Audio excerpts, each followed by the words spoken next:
Brooke and Jubal's second date update. They say that tragedy can bring people together. Yeah. And today's second date update, the people met each other in the most horrific way possible. Oh my gosh. They both had broken iPhones. I know. The humanity. I don't think I can listen to this story. Are you supposed to do when your iPhone breaks and you have no other option than to actually speak to a live person and look them in the eye and have a conversation that isn't text message and doesn't contain emojis? I've never read an email that was scarier than the one that we got for today's second date update, but apparently that's how Eric met the girl that he wants to call today. They met each other while they were getting their iPhones fixed. Wow. Eric, please tell me the iPhone is okay before we get on with this. The iPhone is good. On the other hand, I don't know. Thank God. It's like a saga for the decades. Yeah. So your email said you met her while you guys were getting your iPhones fixed. How'd that happen? Yep, I was just sitting there getting my iPhone fixed, waiting, it was a long wait. And then came this girl, and she was pretty cute. And what's her name? Tony. Tony. Okay. Yeah. And did she immediately sit down next to you, or how'd you approach her? She left the seat open in between us. Oh. Oh, so you sat down a Okay. seat away from So you. You didn't a want to little- get too close. Right. So I was already there, yeah. It is kind of weird when you sit directly next to somebody when there's lots of chairs available. True. Yeah, Right? there is. I like to do that just because I like the awkwardness of it. But yeah, how'd you strike up a conversation? I started the conversation with, it's pretty cheesy, but I was like, so you have an iPhone, huh? Me too. Oh, wow. Ooh, cool. Oh, wow. What's the coincidence there? Pretty smooth, right? Yeah, very Yeah. smooth. I'm sure you had to think about that one for a good 20 minutes before you actually started talking to her. Actually, the sad thing is it did take me a while to say that. So. You're sitting there, your palms are sweaty. You're like, what's the best opening line? iPhone, huh? You too? Yeah. Oh, God, that's crazy. Hey, it got me in, all right? All right. Dude, how did she even respond to that? It's not a question. It's not even a hello. Well, she answered it, and she said, yes. She's like, That is yep. correct. All right. Yep, and? Uh-huh. How did you go from that to asking her out on a date? I assume that's what you did. Well, we just were talking about how it seemed like how long it was going to take to get our phones back, and I was like, hey, he said this is not going to be done for another 45 minutes to an hour. Do you want to go grab a cup of coffee with me? Okay, so you asked her to coffee right on the spot. How did it go? It went really well. In fact, there was this moment at the beginning of it that I really liked. Oh. Okay, well, what was that moment? I asked her when we were having coffee, so tell me something that nobody else knows about you. All right. All right. And did she be like, I like to murder dudes by meeting them at the Apple store when I'm getting my iPhone fixed? Keep it a secret. Yeah. It never got back to me. Oh, okay. Oh, okay, that's good. Because I got a little bit of a furrowed brow and kind of got called out. And she was like, where did you get that question? It sounds like from some dating site or something. It does. It does sound like it's like a how-to dating book. I don't date much, and I was like, you got me. It is. So, Oh, you actually did learn that from some sort of website? so embarrassing. Yeah, but I will say cute that you owned up to it. Yeah, and I really liked that about her. I thought that was kind of hot that she was like calling me out, Yeah. Right, totally. That is kind of sexy, all right. Real. Did she laugh at you then? Yeah, we had a good little laugh about that. So that, that really was one of the moments. Okay, and how did the rest of coffee go? The coffee was good. No, I don't care about the actual quality of the coffee. I want to know how the conversation went with her. What was the phone ratio? Yeah, it went really well. Everything, like I said, that was a good moment. And then we just kind of talked and shared some stuff. And before I knew it, an hour was up, and I was like, oh, I guess we should probably go back. She was like, yeah. So we walked back over. And both of our iPhones were fixed at that point. Which is awesome because it's like the perfect setup for getting her phone number, right? Exactly, because if mine had been done, it would have been like, should I stick around? Yeah, I'll wait until your phone is finished, I guess. So did you get her number, or were you smooth and were like, all right, sweet, that was really fun coffee, and took off? So I gave her my number, and then she texted me. So I was like, all right, cool. Yeah, that's a big deal. right? That's a good sign, right? It's Yeah. a totally good sign because you Yeah. can take as many numbers as you want, but I'm not texting anybody back. So did you guys go out on another date, or was this your only time hanging out? That was our date. Okay. That was Okay. it. So I don't know what happened. So did you ask her out and she just not respond to you? Yeah, I sent her a few texts to try to see if we could get something together, and I got nothing back. So I don't know. Maybe she's old school. Maybe she wanted a phone call. I don't know. Maybe her iPhone broke again. Maybe that's it. Maybe That's she's it. back there waiting for her iPhone, hoping that she can get your text message. Fingers crossed. Yeah. Yeah, it's just weird. I don't know. It's weird. Okay. Well, we'll play a song, come back, call her, and get your second date update, all right? Okay.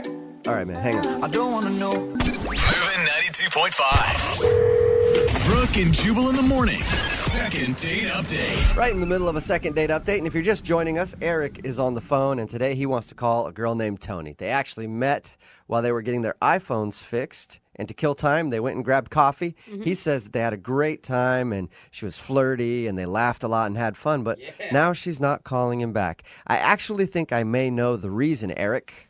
Oh, Yeah. Do tell. What model of iPhone do you currently have? 5. That's what it is. You don't have the latest generation. What? You don't have the latest generation phone, dude. I had a buddy who has the 4, really close personal friend of mine, had to cut him out of my life. She probably saw that you have a 5 and was like, I'm never talking to this dude again. That doesn't sound like Tony. No, No. trust me, if she's an iPhone user, she's a bit of a snob. We all are. Well, if she was that much of a snob, she would have just bought a new one instead of getting hers fixed. That's true. You All know? right, so maybe there is still hope for you, yeah. Eric. I hope so. All right, well, I'm going to dial her phone number and see if we can get her on the phone and get your second date update, okay? Okay. You all right? Yeah. What's going on? Are you holding I your breath? I'm just nervous. Okay. All right. He's gonna throw up. Well, here we go.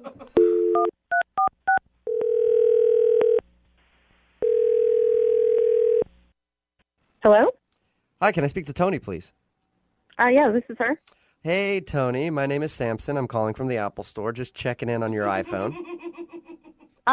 Yeah, everything's fine. You were in here getting it fixed the other day. Did we do a good job for you? Yeah, it's working perfectly now. Wonderful. Gosh. I'm going to send you a few pics on it, and I want you to look at those and see if those go through okay, just to test it out, if that's all right. What's going on here? Oh, this is actually Jubal from Brooke and Jubal in the morning. How are you? Fine? Who? She's like, Jubal that didn't from make it more. Brooke and strange. Jubal in the morning? Why am I hearing so many people on the That's phone here? that's because this is a morning radio show. Hi, Tony. Hi. Have you ever heard of the show, Brooke and Jubal in the morning? No. No. Okay. Well, we are a radio show, and we recently got an email about you from a dude that you met while you were getting your iPhone fixed. Oh. Do you know what dude we're talking about? Yeah.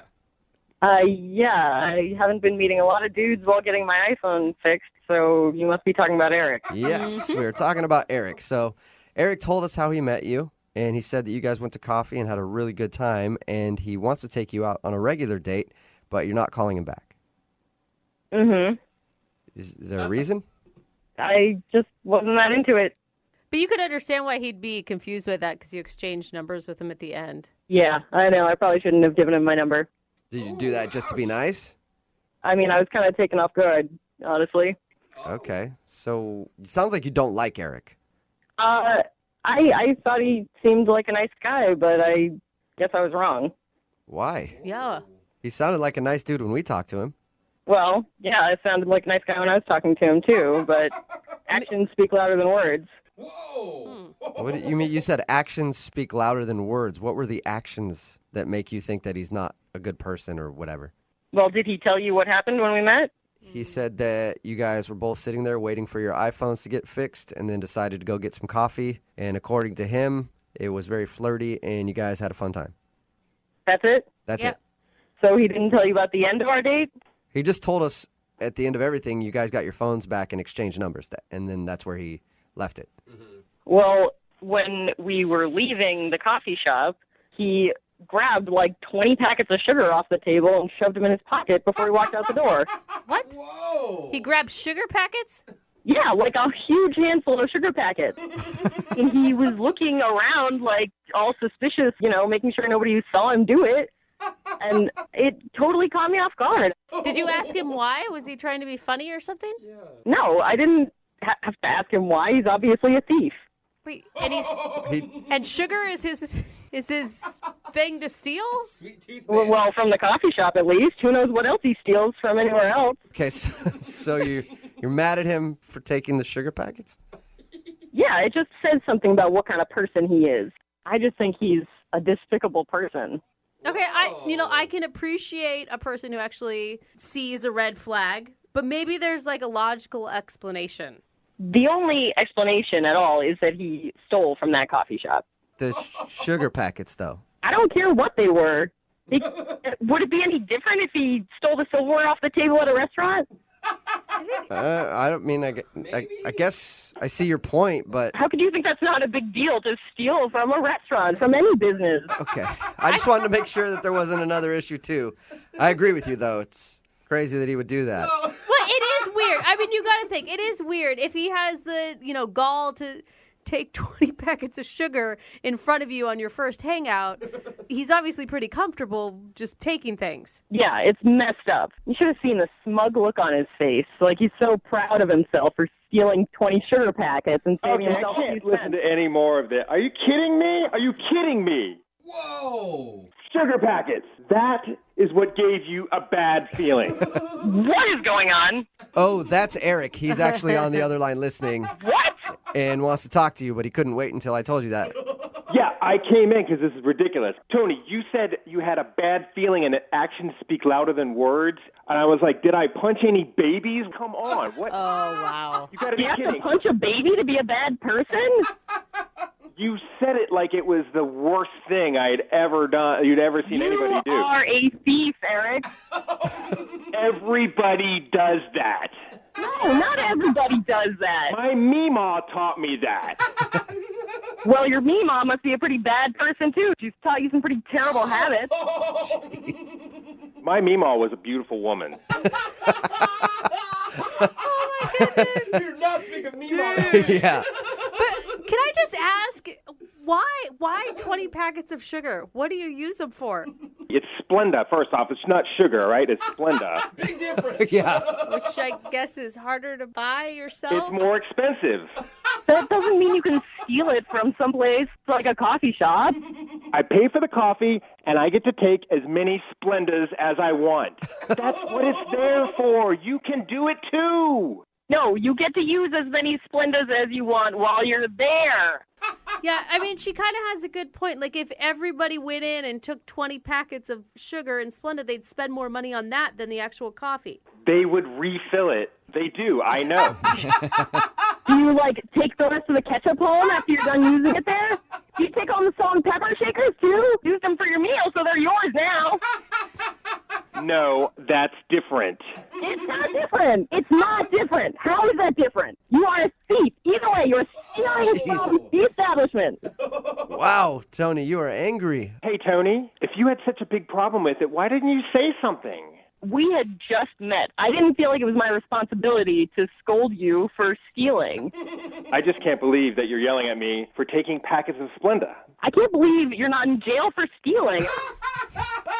Okay, now that's a little extreme. Oh, yeah, they're going to catch me one day. The big criminal, the Splenda bandit. Oh, Yeah, I'm on the well, I lam. hope they do. Well, before they lock Eric up for life, Tony, would you like to go out on a second date with him? We'll pay for it. Oh, come on. No, I would not. Are you sure he's a bad boy? I thought all women like bad boys. No, absolutely not. Eric, your karma's going to catch up to you someday, and I hope it was worth it for all the Splenda. Well, you know what? I don't want to go out on a date with you either because you're crazy. All right. Crazy? Well, You think I'm crazy? yeah, All right. Tony, hold on. No, I'm not going to hold on. No, Okay. this is absolute bull. I've had enough. Okay, I'm not going to listen to this talking from this degenerate criminal stealing sugar packets. Well, that's All clear. right, and you shouldn't have to. Hello? Eric, are you there? I'm here. Okay, I think she hung up on you. Well, us. Wow. I am super glad that I didn't actually get the date because that got crazier and crazier. Yeah. You know the other crazy part? I've already called the police, and they're headed to your place right now. Brooke and Jubal in the morning. Text message in at 78592 says, that girl would hate me if she saw how many Taco Bell hot sauce packets I have at my house. If you missed today's second date update, Eric wanted to call a girl named Tony. They met while they were getting their iPhones repaired. They went and got coffee.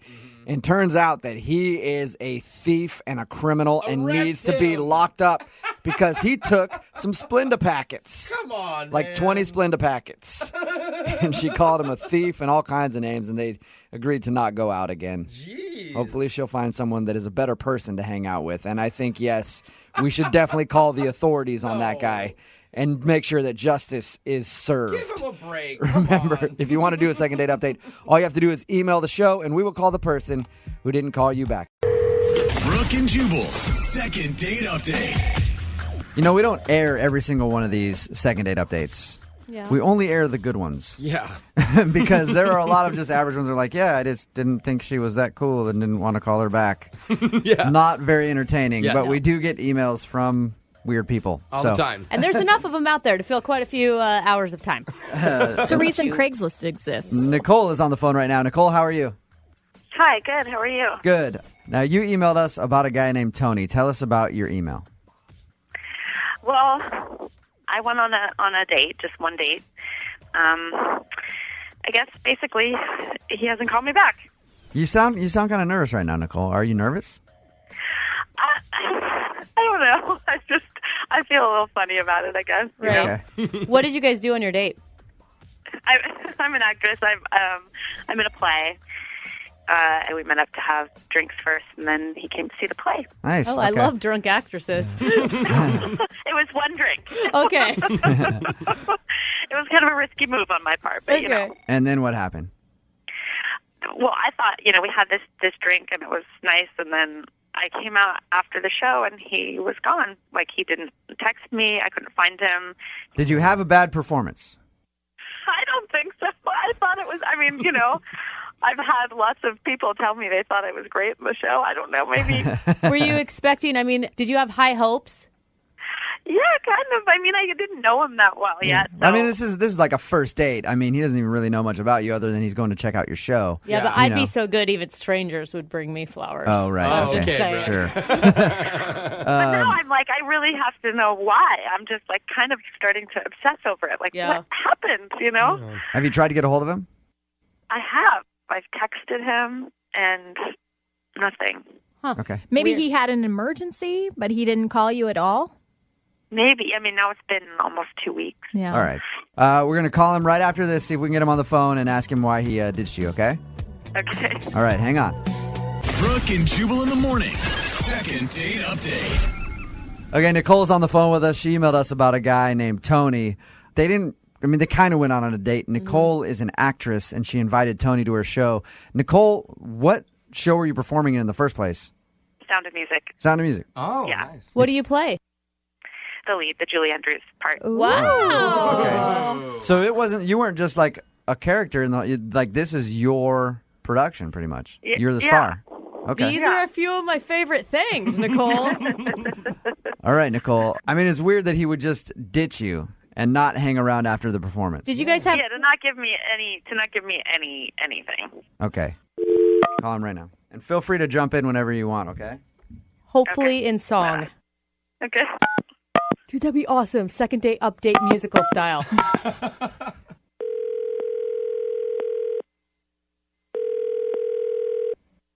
Hello? Can I speak to Tony, please? Yeah, this is Tony. Who's this? Tony, what's up, dude? This is Jubal from Brooke and Jubal in the morning. I'm moving 92.5. How are you? Oh, I'm good. What's happening? How are you? I'm good. Not bad. That is polite, Tony. Yeah, that is very polite of you. Very nice. Any idea why we might be calling you? No, well, I've heard these updates on dates. Yeah. Are you guys calling about that? Second date update. Is that what you're calling for? Yeah, somebody emailed us about you. Any idea who it would be? I think so. It has to be this girl, Nicole, that I went out on a date with. She wants to know why you ditched her after you came to see her performance of The Sound of Music. Yeah. Did she tell you that it was sort of like an alternative sort of steampunk version? Did she mention this? What? So it wasn't a regular version of Sound of Music? Are you like a Sound of Music critic where you could only watch the original? I wouldn't say I'm a critic, but I know the movie. Did she tell you about every singing number that she had, what she did? She told us that she was performing in the Sound of Music. Yeah. She told you to come watch it. You had plans to go out after, and you left, and she couldn't find you after the performance. That's all she told us. Well, okay, and so it's at this kind of dark kind of club called the Rebar. Oh, yeah. in I've been to the Capitol Rebar. Hill. You know it? Okay. Yeah, so it's like an adult version or something, whatever, punk music. Yeah, except that every time she came out and did her numbers, and these are like, the sort of classic Julie Andrews songs, she went topless. Okay. It was a strip version of Sound of Music. Uh-huh. I think Yeah. I Okay, just... okay. I have to say something. I told him ahead of time it was a progressive version. Like I said, this is not. I told him. Progressive could mean like different kind of So- music. You need to alert somebody that you're going to be topless. What, No, I Dan? said. this was like, Nicole, this was like the soft porn version, No, no. There wasn't anything artsy. It's not like it was porn. I mean, I told you, it's not like it's not a Fifth Avenue show. Right. What But would you- Nicole, like speaking from Tony's perspective, if someone were to go, "Hey, I'm performing this thing. It's pretty progressive," I'd be like, "Okay, cool. So like it's rock or something." And I showed up and you're topless. Like you should probably alert somebody to the fact that you're going to be naked if they're coming to see you for the first time and they don't even know you. Well, Right. it's part of what the show is. Like I feel like it would take away from the whole point of what it's doing if I was to tell him ahead of time. It wasn't just to be like, this is like a pornographic version of Sound of Music. It's like there was a point, and I didn't want to. I don't know. I felt like I was ruining it, and I tried to like tell him. I tried in as many ways as I could to be like, kind of risque, cool. Right. He was like, yeah, totally cool. Tony, you went expecting to see a musical, The Sound of Music, and ended up in the middle of a boob show, which is fine. It was totally gratuitous and unnecessary. It didn't make any sense. It doesn't work with the storyline. I mean, it just was bad. Like now It he's was critiquing not- the script. Thank you, He is a Siskel. critic. Tony, Yeah. so you're pretty conservative then. I don't know if I'm conservative, but the Sound of Music, man, it's sacred, isn't it? It's like his It's Holy not even Grail. about. It's not even about him seeing boobs. On the first, it's like the Sound of Music. She just ruined the Sound of Music for me. Tony, I think the problem is you're maybe trying to date the wrong gender of people. No, I like girls. Okay, Tony, you're conservative, and the boobs creeped you out, right? Yeah, and leave the Sound of Music alone. You know what I mean? Okay, we get it, Tony. Okay, It's get a off the classic. Sound of Music. Yeah, you love Julie Andrews. All right, Tony, will you go out with her again on a second date? We'll pay for you guys to go out again. Oh, you know what, guys? No, I'm sorry, man. Like, you should find Nicole somebody who wants to see that, but no, not for me. Really? I hope she finds somebody who wants to see her boobs. That's Me too. Yeah. Me too. Yeah. Well, Nicole, Thanks, though. I honestly, I'm not disappointed. I just needed to know why. right. Nicole. So I mean, you're not upset, but at least you got your answer. I got my answer. Okay. Also, I'd like to come watch you guys rehearse. Yeah. If that's a possibility. Anytime, just let me know. Brooke and Jubal in the morning. Brooke and Jubal's second date update. Bowling alleys are a great way to go on a date. I often find myself hanging around bowling alleys all the time just to help women on their form. What? Yeah, help That's correct not why them. you- I might not even know them. I just come from behind them and just go, "Hey, you throw the ball like this, sweetie." Sure. Sometimes you get slapped, but sometimes you get a phone number. Oh my God, I'd put a bowling ball in your face if I was there. Yeah, and that's exactly what I'm looking for. And Melissa, who's on the phone right now, went to a bowling alley on her first date, but now she's not getting a call back. Melissa, what's up? Hi. Hi. How are you? Did you actually know this guy before you went to the bowling alley, or did he just show up there and do my special trick to meet you? Oh no, he didn't do your special Oh, trick. okay. I didn't know him. I actually met him through some friends. Okay. Okay, so was the God. bowling alley the first time you actually laid eyes on each other? Yes, it was. We texted a couple times about where we were going to meet and stuff, but that was the first time we saw each other. Okay. And what's his name? Jay, Jay. All right. And tell us a little bit about the date. Why do you think you're not getting a call back? I honestly don't know, guys. Like, the date was kind of great, or so I thought. Like, Right. we got there. It was a really cool place. It was bowling and beers. You know, it was a good time. Like, we were cheering each other on. You know, we were bowling. I'm not that good at bowling, but neither was he. Like, we were both, like, kind of, like, mediocre, but it was fun. Okay. Okay, so he wasn't like some extreme bowling enthusiast that would like put you down or not date you because you got a couple gutter balls. No, he was not, because he was not doing that great a job himself. Okay. So, no. And I mean, can you remember like a moment where you're like, oh, this is really going well? Well, the whole date was going really well, but I do remember a moment where I was like, okay, I hope I didn't like screw this up. Like, it just kind of got a little weird. It got kind of out of hand. So the opposite of what I asked. Yeah. Weird at a bowling alley can never be good. So we were bowling around, you know, we took a little break and we started talking. We were talking about placing some bets on the game, you know, and just like bets like, Okay. oh, I bet $1 you can't hit a strike, or like I bet $5 you can't chug this beer in like less than a minute. Stupid stuff like that. Okay. Yeah, it sounds fun, playful. I'm playful, and I'm always down for a bet. Like, I don't back down. Okay. So he bet me to, to lick the inside of one of the bowling shoes. What? Oh my God. Yeah. What, are you in like 5th grade? I know. At first I was like, what the hell? Like, should I Please. do this? I want to seem down, you know, so I was like, I kind of have to. No, please tell me you didn't actually do that. I absolutely did it. Oh my God.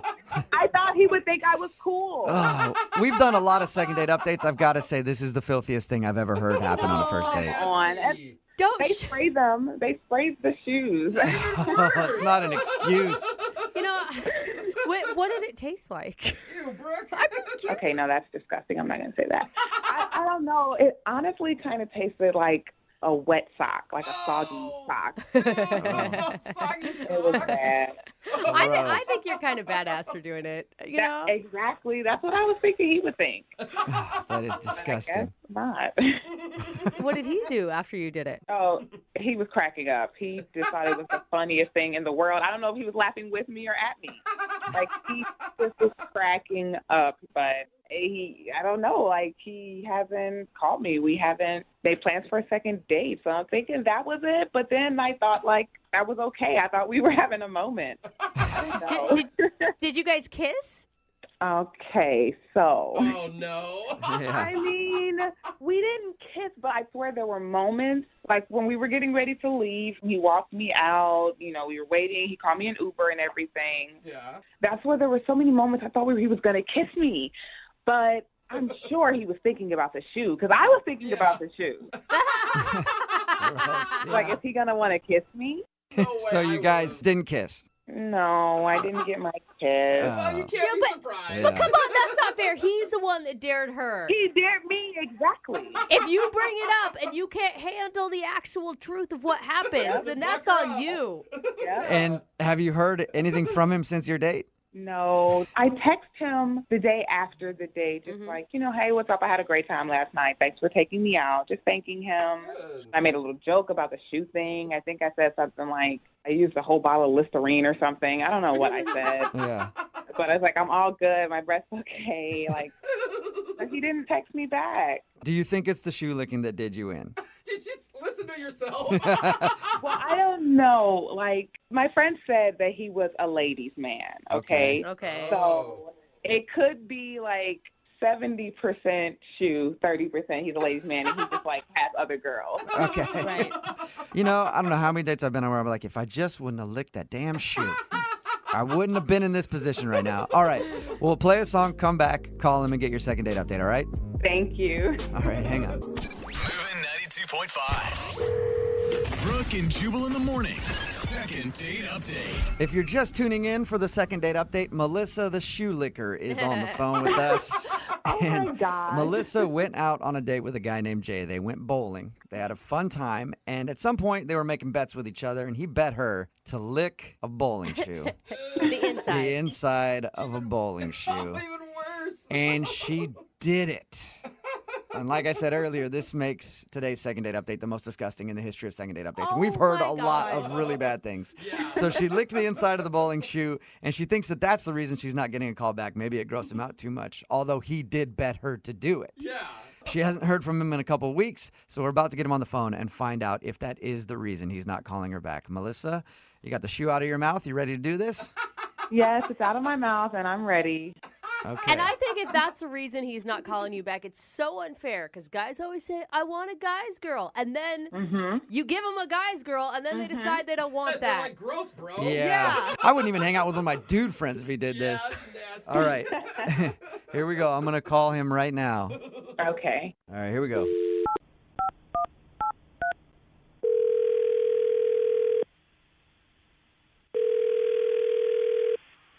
Hello? Hi, is Jay there? Yeah, this is Jay. Who's this? This is Jubal from Brooke and Jubal in the Morning. How are you? Wait, from the radio show? Yeah. What's up, man? How are you? I'm doing okay. What's up with you? Not much. I'm just chilling. I wanted to give you a call because we actually received an email about you. About me? Yeah. It's from a girl that you went out on a date with. Are you serious right now? I am. Her name is Melissa. Do you remember going on a date with Melissa? Oh. Yeah, I do. All right. I figure she'd probably be easy to remember because she licked a shoe, a bowling shoe, while you guys were out. She told you that? Yes, she did. We actually talked to her about your Wow. date, and she's confused because she's been trying to get a hold of you for a second date, but you're not calling her back. Oh, man. Yo, I can't believe she told you about the shoe. Yeah, I can't either. she did. I can't believe she admitted to doing that either, man. That was crazy. I would have told nobody that. You're the one that dared her to lick the shoe. You've got to take some responsibility. Yeah, but I didn't tell her to go tell anybody about it. Yeah, that's like something you take to your grave, right? I almost exited the lick inside the hole of a bowling ball. But I was scared she might actually do it. Yeah, dude. I think you stopped at the appropriate time, or maybe actually I think it went too far. But Yeah, that was up in the ante, but we stopped right there. Wow. so what's the reason you're not calling her back? Do you not want to see her again? Let's just put it like this. I date my fair share of ladies, and certain things are red flags. And I can tell pretty easily when I can and can't trust somebody. Okay. Wait, so you're saying you don't think you can trust her? Nah, I couldn't trust her any farther than I could throw her. Why do you say that? Because of what happened at the bowling alley. You can't trust her because she licked the shoe? I would think, hey, if I dare somebody to lick a shoe and they did it, they would have all my trust. You know what? She got points for that. She was doing good up until this other moment that happened and made me change my entire perspective on her. What happened? All right, so we were closing out. We were about to get out of there. Uh-huh. And she ran to the bathroom real quick.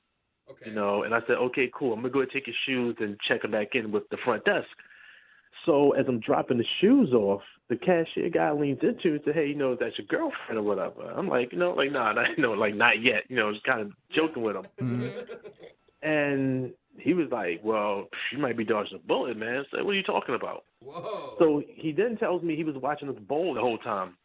Creepy. And while I was setting up my shot, he saw her pick up my phone. It actually started going through my phone. What? No. Exactly. How could he tell that was your phone from all the way back at the bowling desk? No, he said he saw her do it 5 or 6 times, but only did it while my back was turned. Oh, what? Really? Dang, that is sketchy. And you didn't think to ask her about it or anything? It was the first date. If it was a girlfriend, cool, we can have it out right then and there. But the first date, if you're already going through my phone, Yeah. nah. Mm-mm. So you believe this dude that you don't know who said she was going through your phone? Yeah, hell yeah. If anything, he was looking out for me. Yeah. It's the unwritten rule. Guys look out for guys. He helped me dodge a bullet. Wow. Okay. She just seemed she seemed really cool when we talked to her. You don't think that there could be another explanation, like she accidentally picked up your phone instead of hers? 5 or 6 times, and only when my back is turned? Nah. What she did is some straight, shady and I don't need that in my life. Yeah, dude. I'm curious if she was actually going through your phone, though. I want to know the answer to that. And why? I don't need to know that. I mean, if she did it on the first date, what do you think will happen on the second, or the third, or the fourth? Well, I just say that because I want to ask her, and I forgot to let you know that she's actually on the other line listening to this conversation. Yo, no way. Melissa. Melissa, you still there? Hello? Hey, there she is. Hi, Jay. Oh my gosh. Wow. Okay. You sneakier than I thought you were.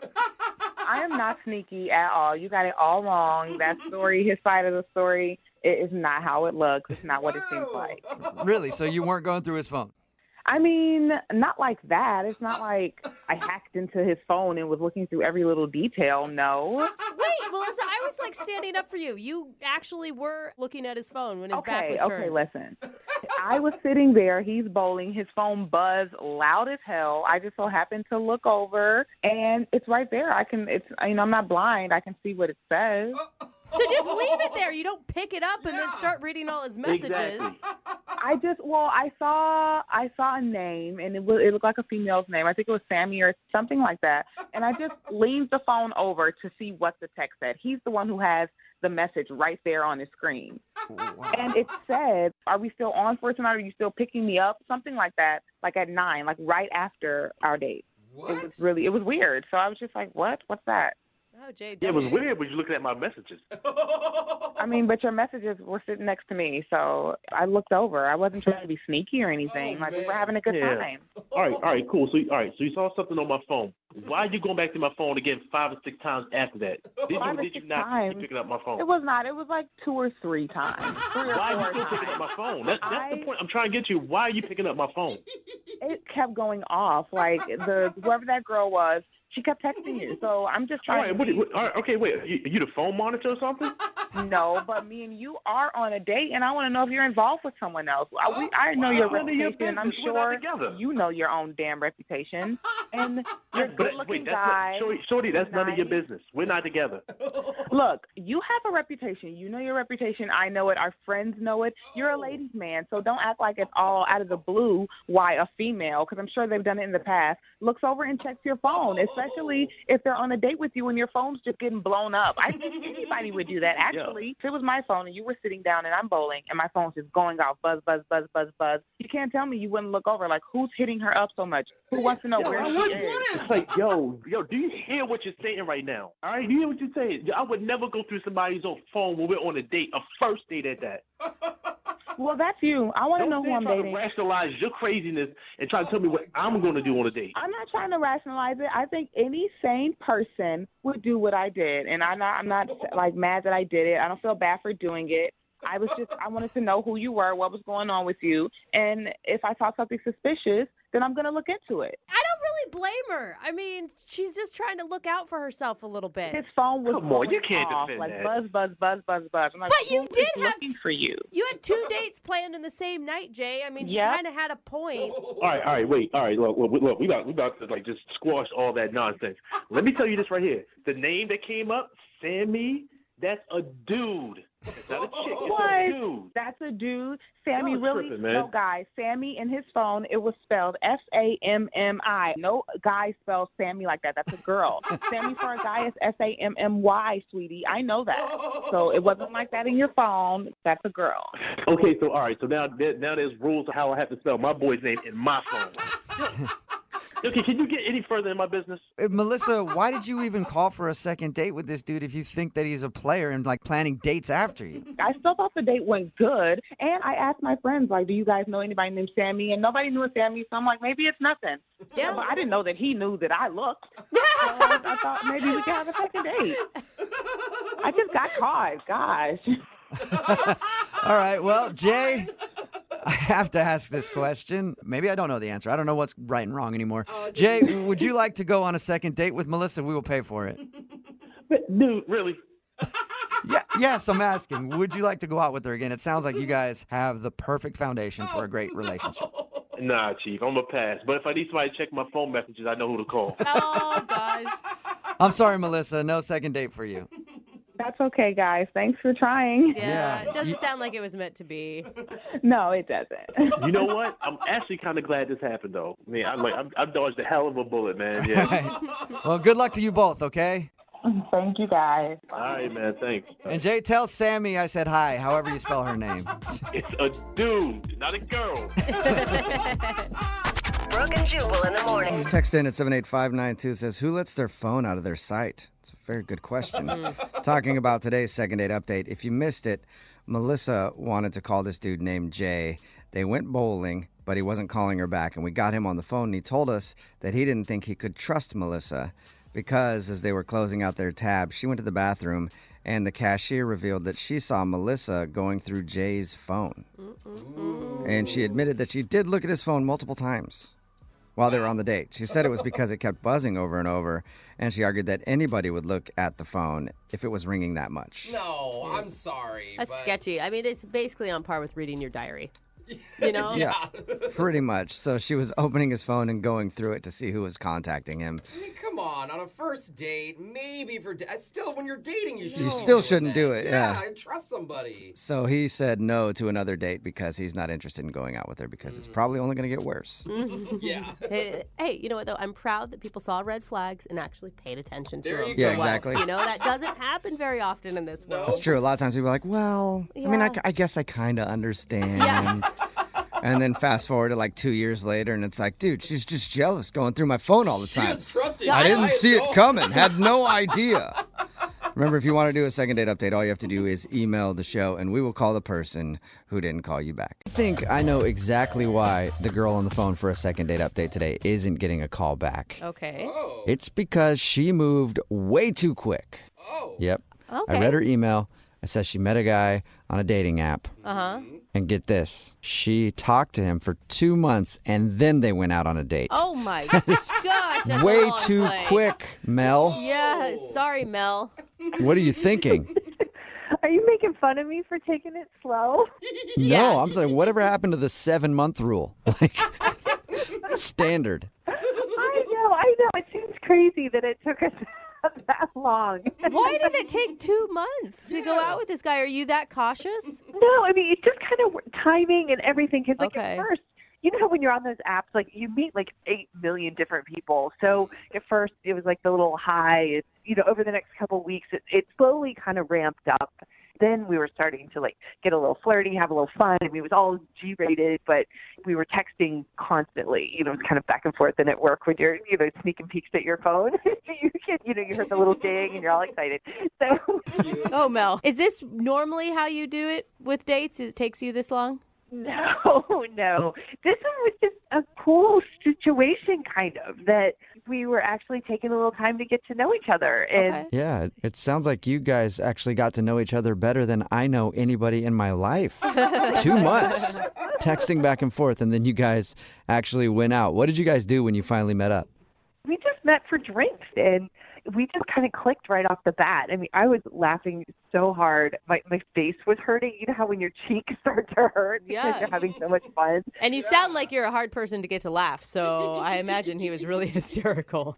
Yeah, true. No, but he was really funny, and I just really liked him, and we just kept talking, and we're kind of, having a drink, and, a couple times, I felt bad because it's like, oh my gosh, this is going on a long time. I'm having a really good time, but I didn't want him to be stuck, so I was like trying to give him an out, and I was like, it's late. I understand if you need to go, you work tomorrow and all that. And he's like, no, it's like I'm having too much fun. I don't want to go. And that's exactly how I felt. Oh, that's awesome. Okay. Yeah, that's good. And at least you guys didn't learn everything about each other in that 2 months, and then you had nothing to talk about. You're like, yeah, I already know everything about you. So how did the date end then?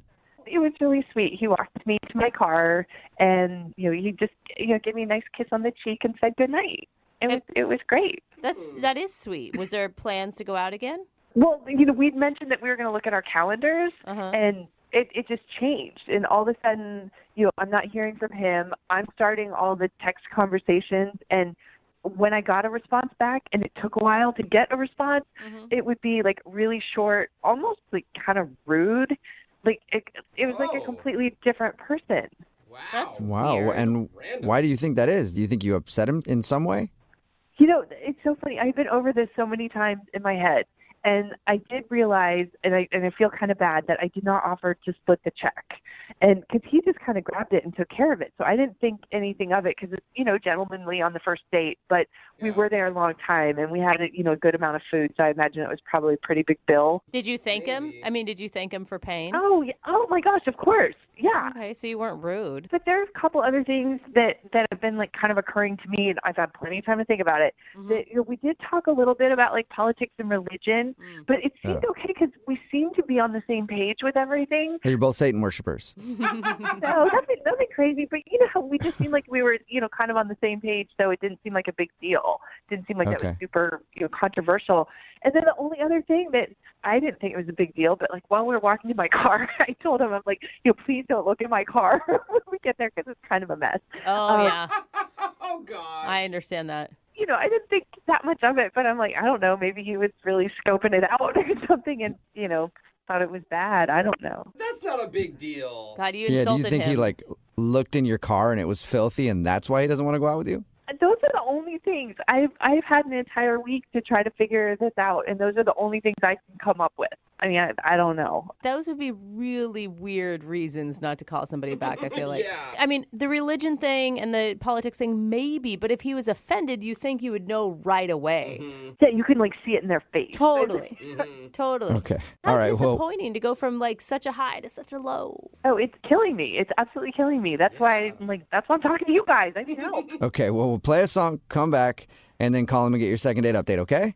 Thank you so much. I really need this. We'll get to it in about 2 months. How about that? Moving 92.5. Brooke and Jubal in the mornings. Second date update. Right in the middle of a second date update, and if you're just tuning in, Mel is on the phone, and she wants to call a dude named Evan. Apparently, they had a great date. They actually talked online for 2 months before they even went out, and then when they had their date, something went horribly wrong. Because Mel had something in her car, something that she didn't want anybody to know about. And unfortunately, she thinks that might be one of the reasons that he's not calling her back. Because at the end of the date, everything was going fine and they walked out and she said, "Don't look in my car." And she thinks maybe he looked. And Mel, I don't know what you had in your car, but I'm thinking you shouldn't have drawn attention to what was in there. Okay, you're probably right. But it wasn't that bad. It's just I had a lot of stuff in there. Is it a lot of stuff like your gym bag and your work stuff, or is it like a lot of old food wrappers and dirty? It's mostly like the gym bag and stuff, but there might be a couple bags of food. Okay. But it's not like a big deal. I mean, I could clean it out in just a couple minutes. I just didn't have time to do it before I drove there. Are you sure there's no bodies of former boyfriends in the back? No, I'm pretty sure. You probably don't even know underneath all the other stuff. Okay. Pretty messy. One of those guys could have gotten lost somewhere. Well, we're about to call Evan and get him on the phone and find out why he's not calling you back. Do you have any last words before we make the phone call? I just really hoping that there's like a good reason, and maybe it's something really simple that can be solved. Because I can't tell you, I was so happy and just felt so good at the end of our date. I'm just kind of baffled by all this. Oh man, I'm nervous, and now I'm going to be really sad for you if this doesn't work out. I'm going to be sad too. All right. Well, on that note, I'll dial the phone number and get him on the phone and see what he has to say. You ready? Yeah, let's do it. Okay, here we go.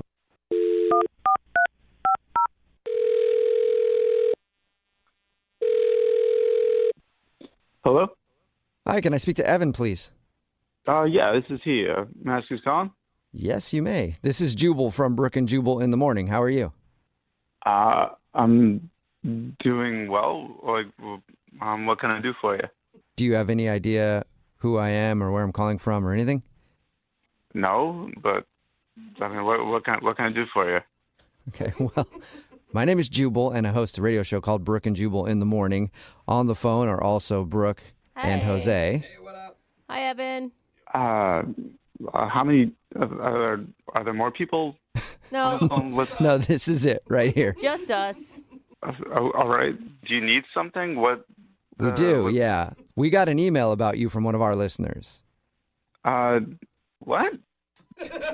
Her name is Mel, and you guys went out on a date the other day. Whoa, no, oh, no, nah, okay, Yeah. no. No, you did, right? Yeah, you did. Yeah, well, yeah, I went on, but why is she, no. What do you mean Yeah, no? no, yeah, It's not yeah. a question. It's Yeah, a statement.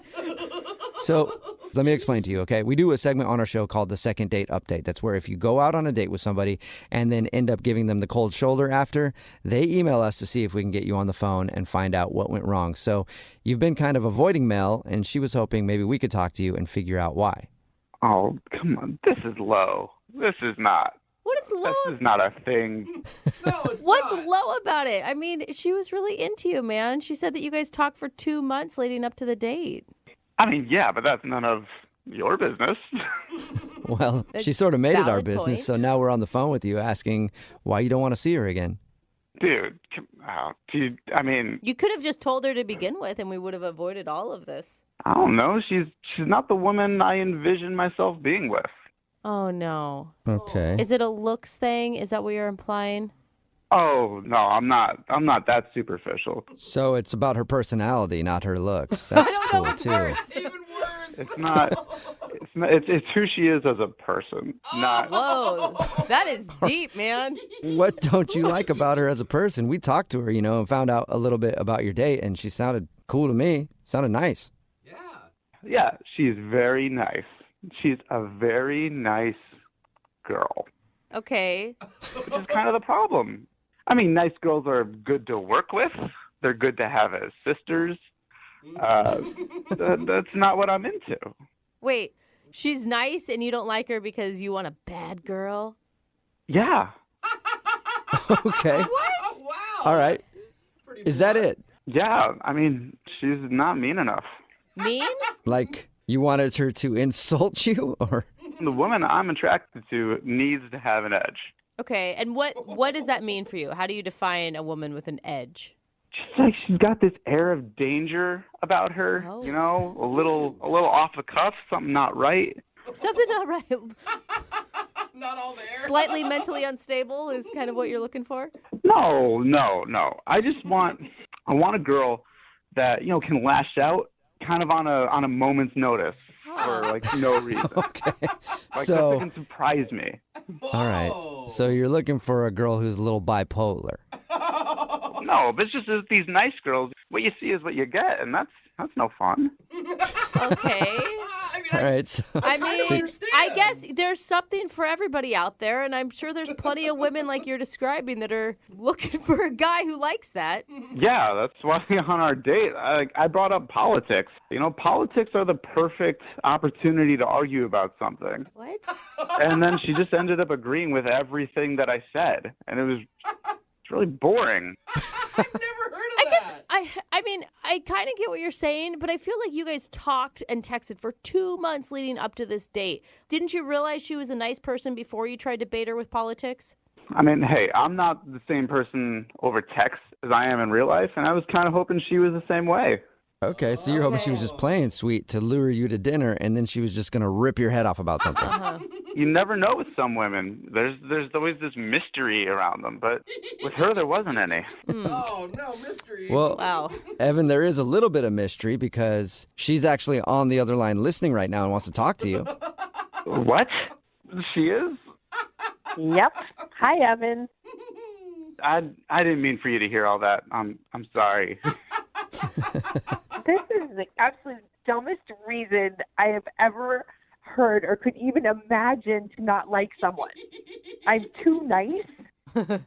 Yeah, it's just what I like, and I just wasn't that into, how nice you were being. You weren't mean at all. There was no fire there. That sounds so ridiculous.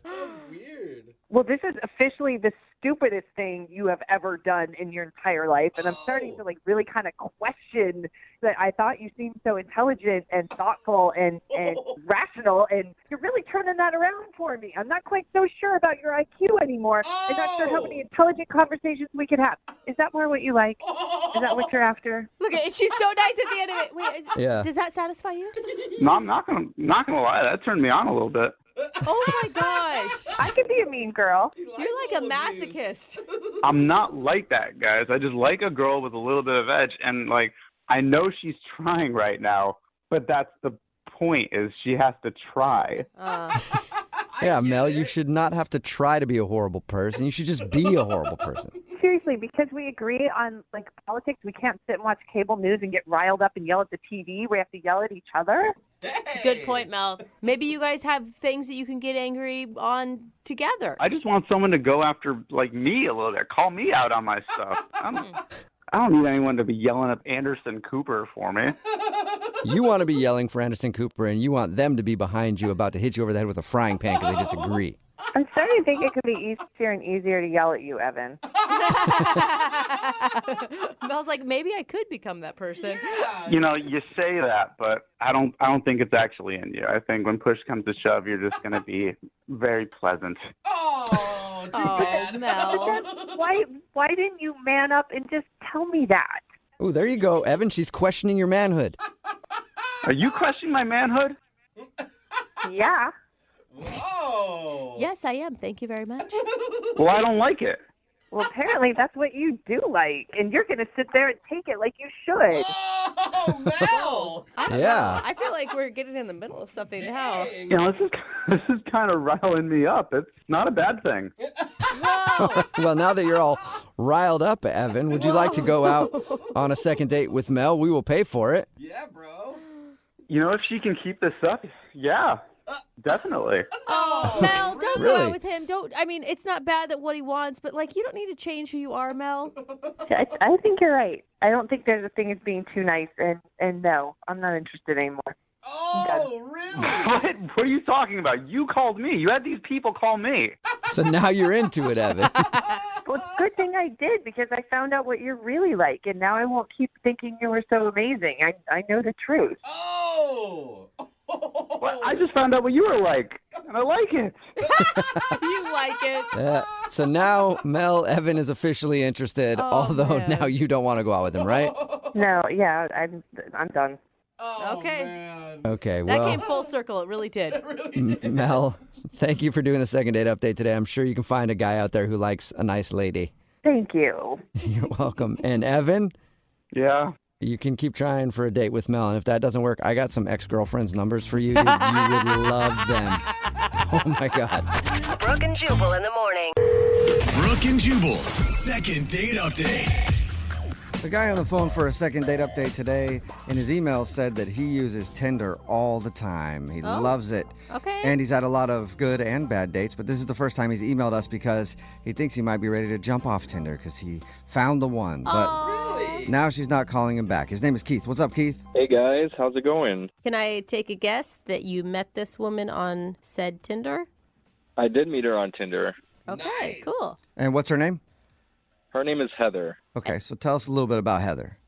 So I met Heather on Tinder, and I had a good feeling about it. I swiped, and it was a match. And That's good because you wouldn't have been able to meet her if you didn't match. I'm sorry, guys. I'm just really nervous talking to you guys. I'm all right. a big fan of you. Just pretend like you're messaging with us on Tinder. I'm sure you have a lot more confidence there. Jewel, that's really funny. I like your jokes. Well, Okay. thank you. I appreciate it. You said you were kind of a Tinder expert. Was there something that made her different from all the other people that you see on Tinder? Well, she had a really good picture. It was funny. It wasn't just of her. It had her dog in it. It wasn't just a normal, shot that it's the best picture she's ever taken. Yeah. So I thought that was good. Okay. That's awesome. Okay. Dogs always make Tinder better, I swear. So tell us about your date with Heather. What'd you guys do? So we decided to meet up at a bar, and I got there first, and then she got there. She said that she had trouble recognizing me, which I get a lot because I don't really use my picture. It's some guy that looks, kind of like me. What? Wait. Why are you on Tinder not using your picture? What are you doing, man? Catfishing. Well, I mean, he looks just like me. So why not use yours? I tried using my picture, and I never got anything. And as soon as I used the other picture, I was getting matches all day long. Is that because he is maybe, granted, we all are working with what we got. Is this guy, though, the picture you're using, is he a lot more handsome than you? Is he like the good-looking version of you? I mean, I wouldn't say a lot. A better chin, maybe, but that's about it. Okay. How could you ever get a follow-up date if someone shows up to the date and you're not who you say you are? Well, I just tell them it was from like a different time in my college days. Oh, all right. So yeah, that was me before I got a job and gained a few pounds or whatever. All right. So is that what you told Heather? I just, I mentioned that it was from another time, and she kind of, shrugged it off, and we kept going. I thought we were having a good time.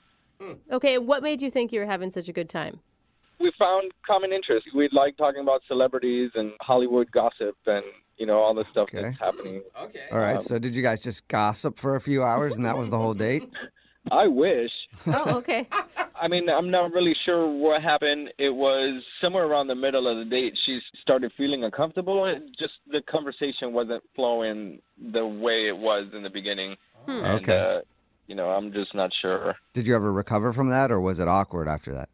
It kind of got a little more awkward. I thought get some more drinks, kind of loosen up a little bit. So I ordered a bunch of drinks for the table. Maybe too many. I got 3 and she got 3. What? Whoa. You ordered 6 3 drinks? for each of you? Let's just get hammered. Yeah, I thought, we'd make it fun and try and get a little loosened up. What did And she say? Did she pound the drinks? So she actually didn't drink any of the drinks.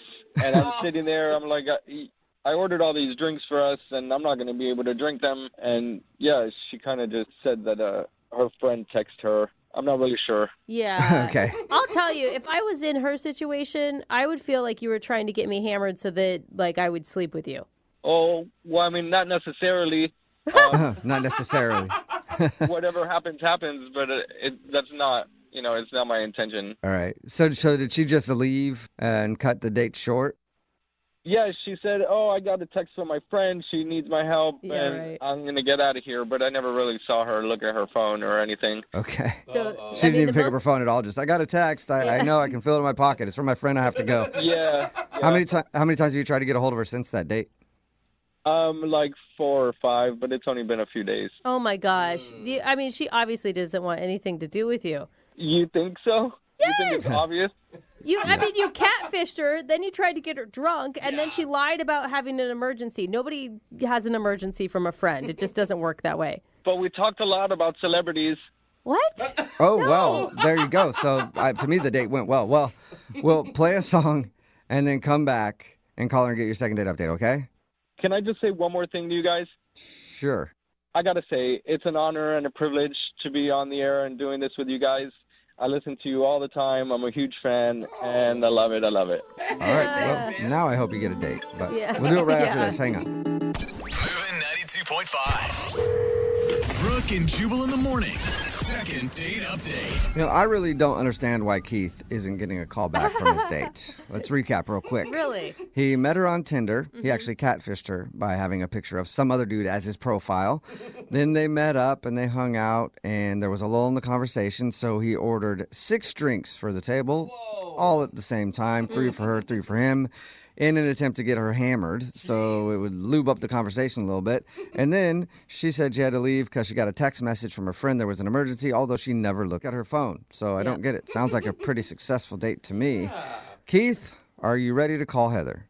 Yeah. I really like her, so I hope it's not the profile picture, because I'm a good guy. I mean, it shouldn't matter what I look like. Keith, it sounds like it's all those things combined. Yeah. But one thing that I didn't ask you that I'm really curious about, what did you do with the 6 drinks that you had ordered and nobody drank? Did you finish them yourself? I did. Okay. Oh, She left. I didn't know what else to do. Yeah, everybody's perfectly good alcohol. Somebody had a good night. It just wasn't her. yeah. I didn't drink them all at once, but I did drink them all. I sat there for a while and talked to the people around me, the tables around me. Okay. Some friends. Yeah, so there's one guy with just 6 drinks at his table, at least talking to people. All right. Well, I'm gonna call her right now, That's a Keith. great Here we image. go. Hey, Jubal, when she answers, can you tell her I'm a good guy? I'm really funny, just like you. Sure. Just like I'll you. tell her. He's pretty much like you. Yeah, you pretty might as much. well start using Jubal's picture for your profile. Go for it, dude. I don't care. All right, here we go.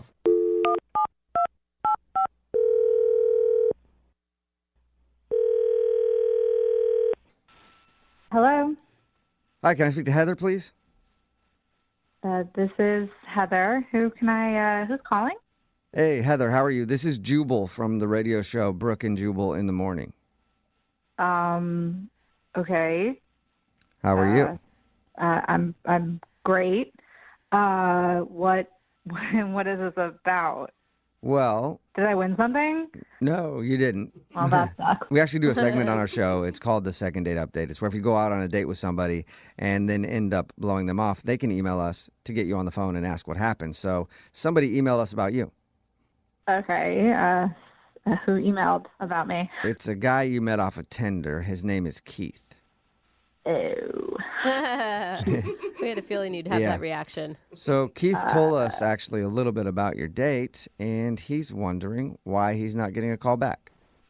He really asking that question? I mean, Yeah. was hard he to not on the believe. same date that I was on? Yeah. Yeah. He seemed to think that you guys had a great time and really connected over talking about celebrities. He's clearly delusional or has memory loss. Really? I mean, he told us about the date, and it sounded fabulous. He was being sarcastic.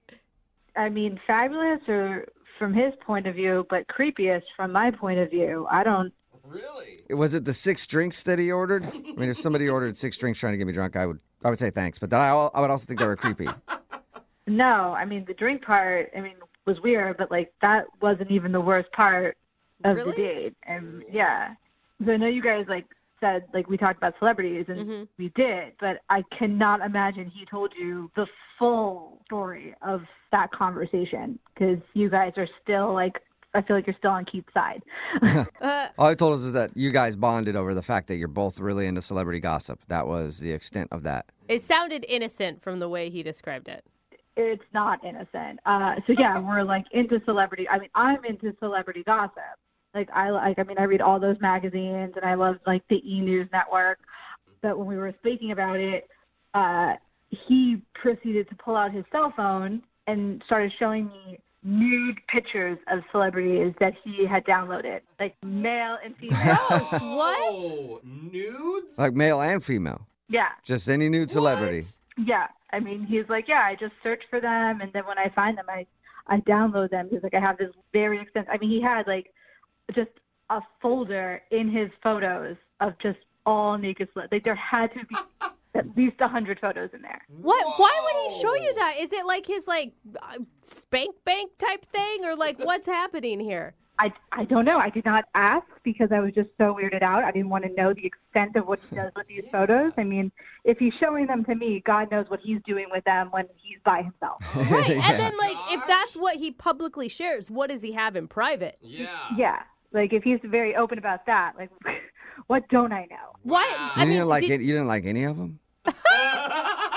I wasn't really looking at them. Like, he popped one up, and I was like, so flabbergasted that he's showing me a nude celebrity photo, and then he's like, what? I have so many. He was like, he showed me the folder. He was like scrolling through. I'm like, what is happening right now? Like, am I being punked? Like, is somebody filming this? Like, this can't be happening. Like, this is not something you talk about on a first date. What did you say? I'm not prude, but at the same time, like, I just don't think this is very appropriate to be showing nudes. Like, we're out in public, and it's close quarters too. So I'm sure somebody at a table around us also saw that he had nude photos on his phone. He's showing me. I'm telling you, I don't want to see this, and I'm trying not to be rude, almost trying to change the subject of the conversation. I got to say something, Heather. Hey, Heather, that's Keith. He's actually on the other line listening and wants to talk to you. Sorry. And apparently can't wait. Sorry. What is going on? Like, he's listening? He's on the phone? I have to... Yep. Yeah, Heather. I just wanted to talk to you, and you wouldn't call me back. Because, were you not on the same date? Like, I was so uncomfortable. Like, I didn't hug goodbye. But I basically why were you uncomfortable? We were having a good time. What? Why? Kate, did you not hear anything she said? You're like a sicko, dude. Like, why are you carrying around folders with naked celebrities on them? What else am I supposed to do with those photos? I don't know. I mean, you could not search for them on the internet and download them. Yeah. That's one thing you could do or not do. I mean, you guys have talked to celebrities all the time. I mean, you never wondered what one of them looked like naked? I bet you I can find a picture of them. Name one celebrity. That's a different conversation for a different time, Keith. We're talking about Heather right now and her being creeped out by you. Okay, Heather, you pick a celebrity, and I bet you can find a No, picture. not Why that. would I pick a celebrity? I'm sorry, are you listening to yourself? Like, can you hear yourself speaking? Like, Yeah, this is not normal. This is not a normal conversation you have with someone you're on a first date with. Like, this is... Well, I mean, after you left, I talked to the tables around us, and they like the celebrity pictures. Wait, this is a normal thing that you're sharing with people? This is just out in the open for you in your life? Yeah, everybody wants to see celebrities naked.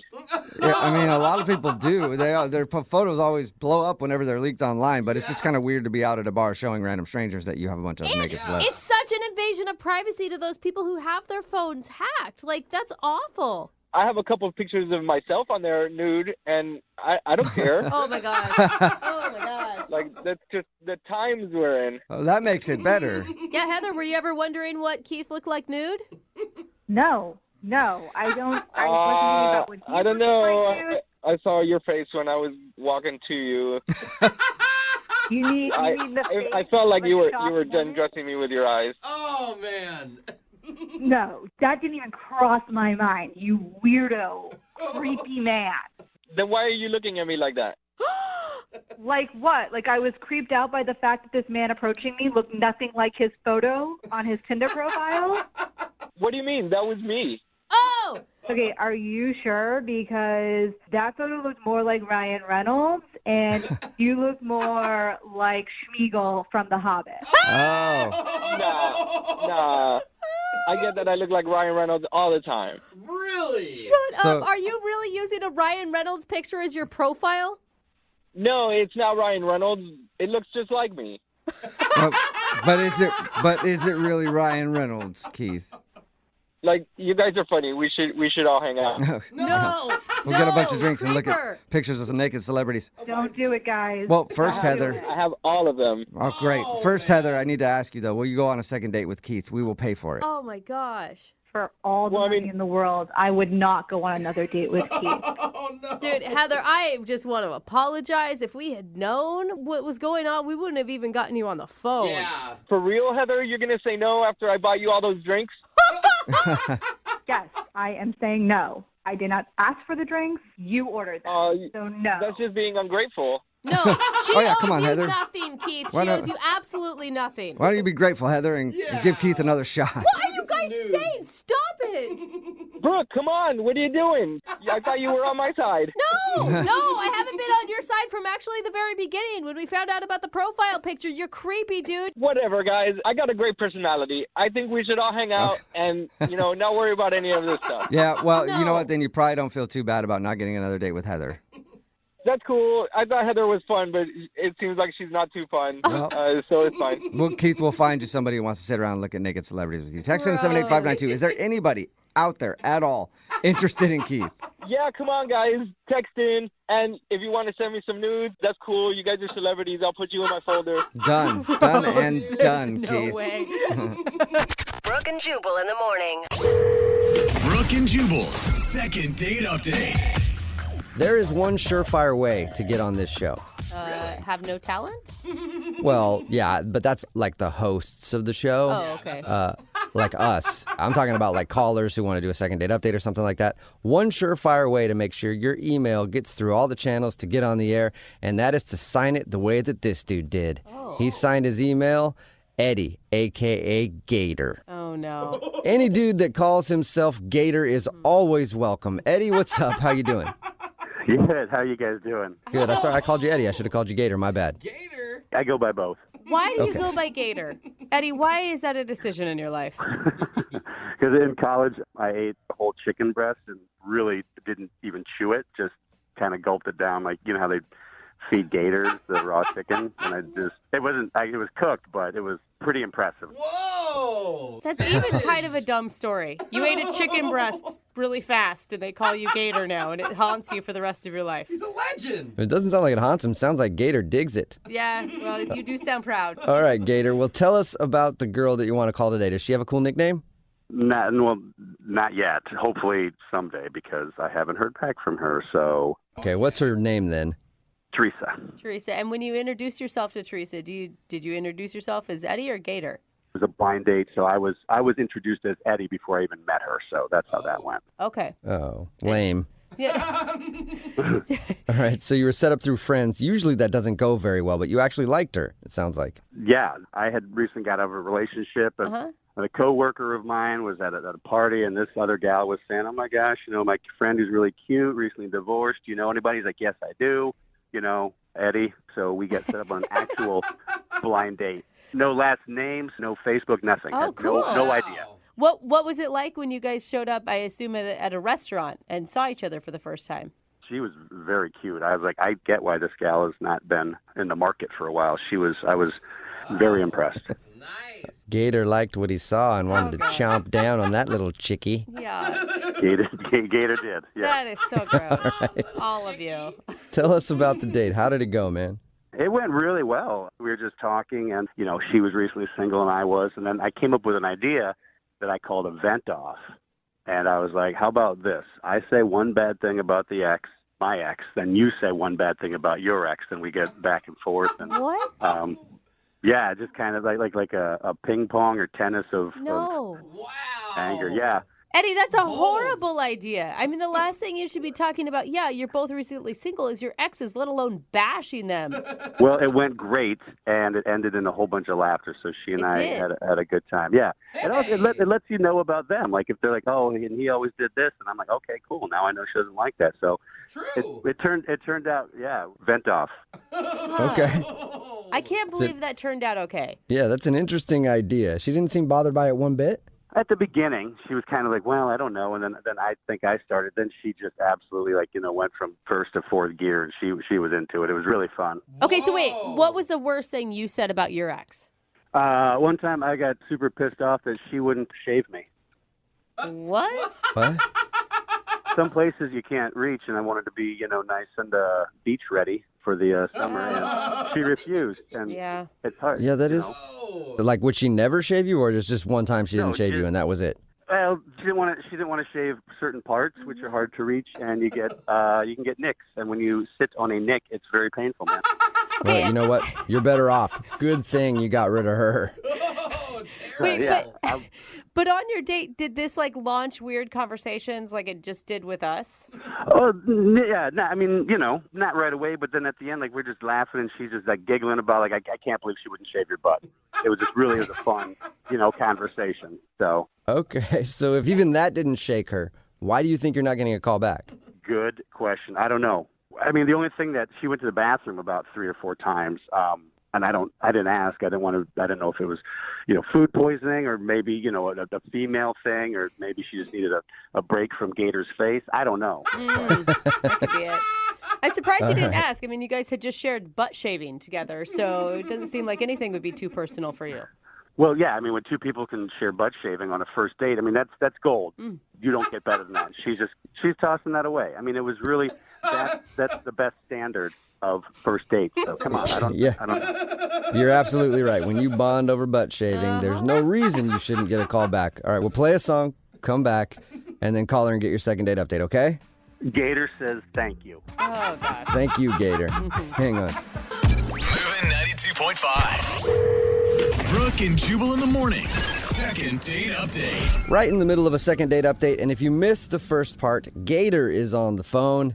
And today, Gator wants to call a woman named Teresa. They were set up through friends, went out on a date, and he probably had one of the best first date activities I've ever heard of. They engaged in a vent-off. That's right. That's where you sit there and you just talk trash about your exes. You take turns going back and forth until one of you has the best, worst ex story ever, and then you win the vent-off. Yay! We never asked Gator, did anybody win the vent-off? Or do you win the vent-off? I don't even know how it works. Gator, does somebody win? We both do. It's a win-win. Oh, is it? All right. Now, well, Gator, I think this is maybe the worst idea you could have ever possibly had for a first date. It sounds like she enjoyed it. Yes. And that you went wrong somewhere else. I didn't hear. Have you tried to contact her? A number of times. Calls, texts, nothing back to Gator. Whoa. Do you always refer to yourself in third person? I like it. No, I got nervous. Okay. All right. That's okay, man. It happens. You get nervous and you refer to yourself in third person. If your nickname is Gator, you can do that, okay? Absolutely. All right, man. I'm going to dial her phone number right now and see if we can figure out why she's not calling you back, okay? Yep. Here we go.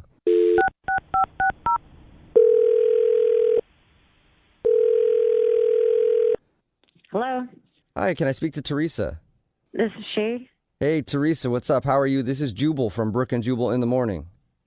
You mean the radio station? Yes, I am the entire radio station.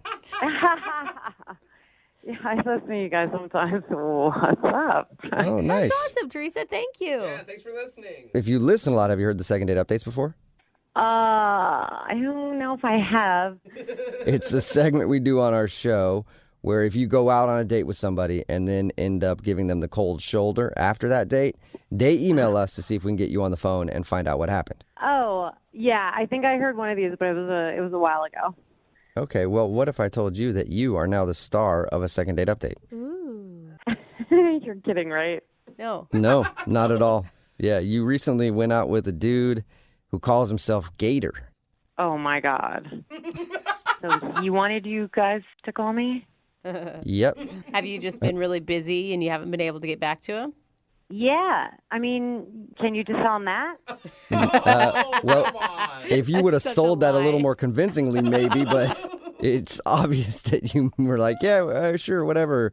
Do you mind telling us why you're not calling Gator back? I mean, I don't want to really say it because it's kind of embarrassing for him. So I just feel like... If it's the butt shaving thing, he told us about that. Actually, that was really funny. We had a vent off. I don't know if he told you that, but it was like venting about your exes. Yeah, he did tell us about it, and he did say that he shared with you that he was mad at one of his exes because she wouldn't shave his butt. I know. That's ridiculous. I mean, I was a little, skeptical, but, I got to call my ex an idiot. He got to call his ex an idiot, so I thought it was cool. Oh, you did enjoy it. Okay. Yeah, I actually did. You should actually try that sometime. It's pretty funny. I do it a couple times a week. I pay like $100 an hour, though, to do it with a therapist. But anyway, probably even more fun on a date. So if that didn't bother you, then why aren't you calling him back? Like, what's wrong with Gator? There's just a weird situation, and I don't know. It was just weird. That I don't know what to say about it. On the date, a weird situation happened?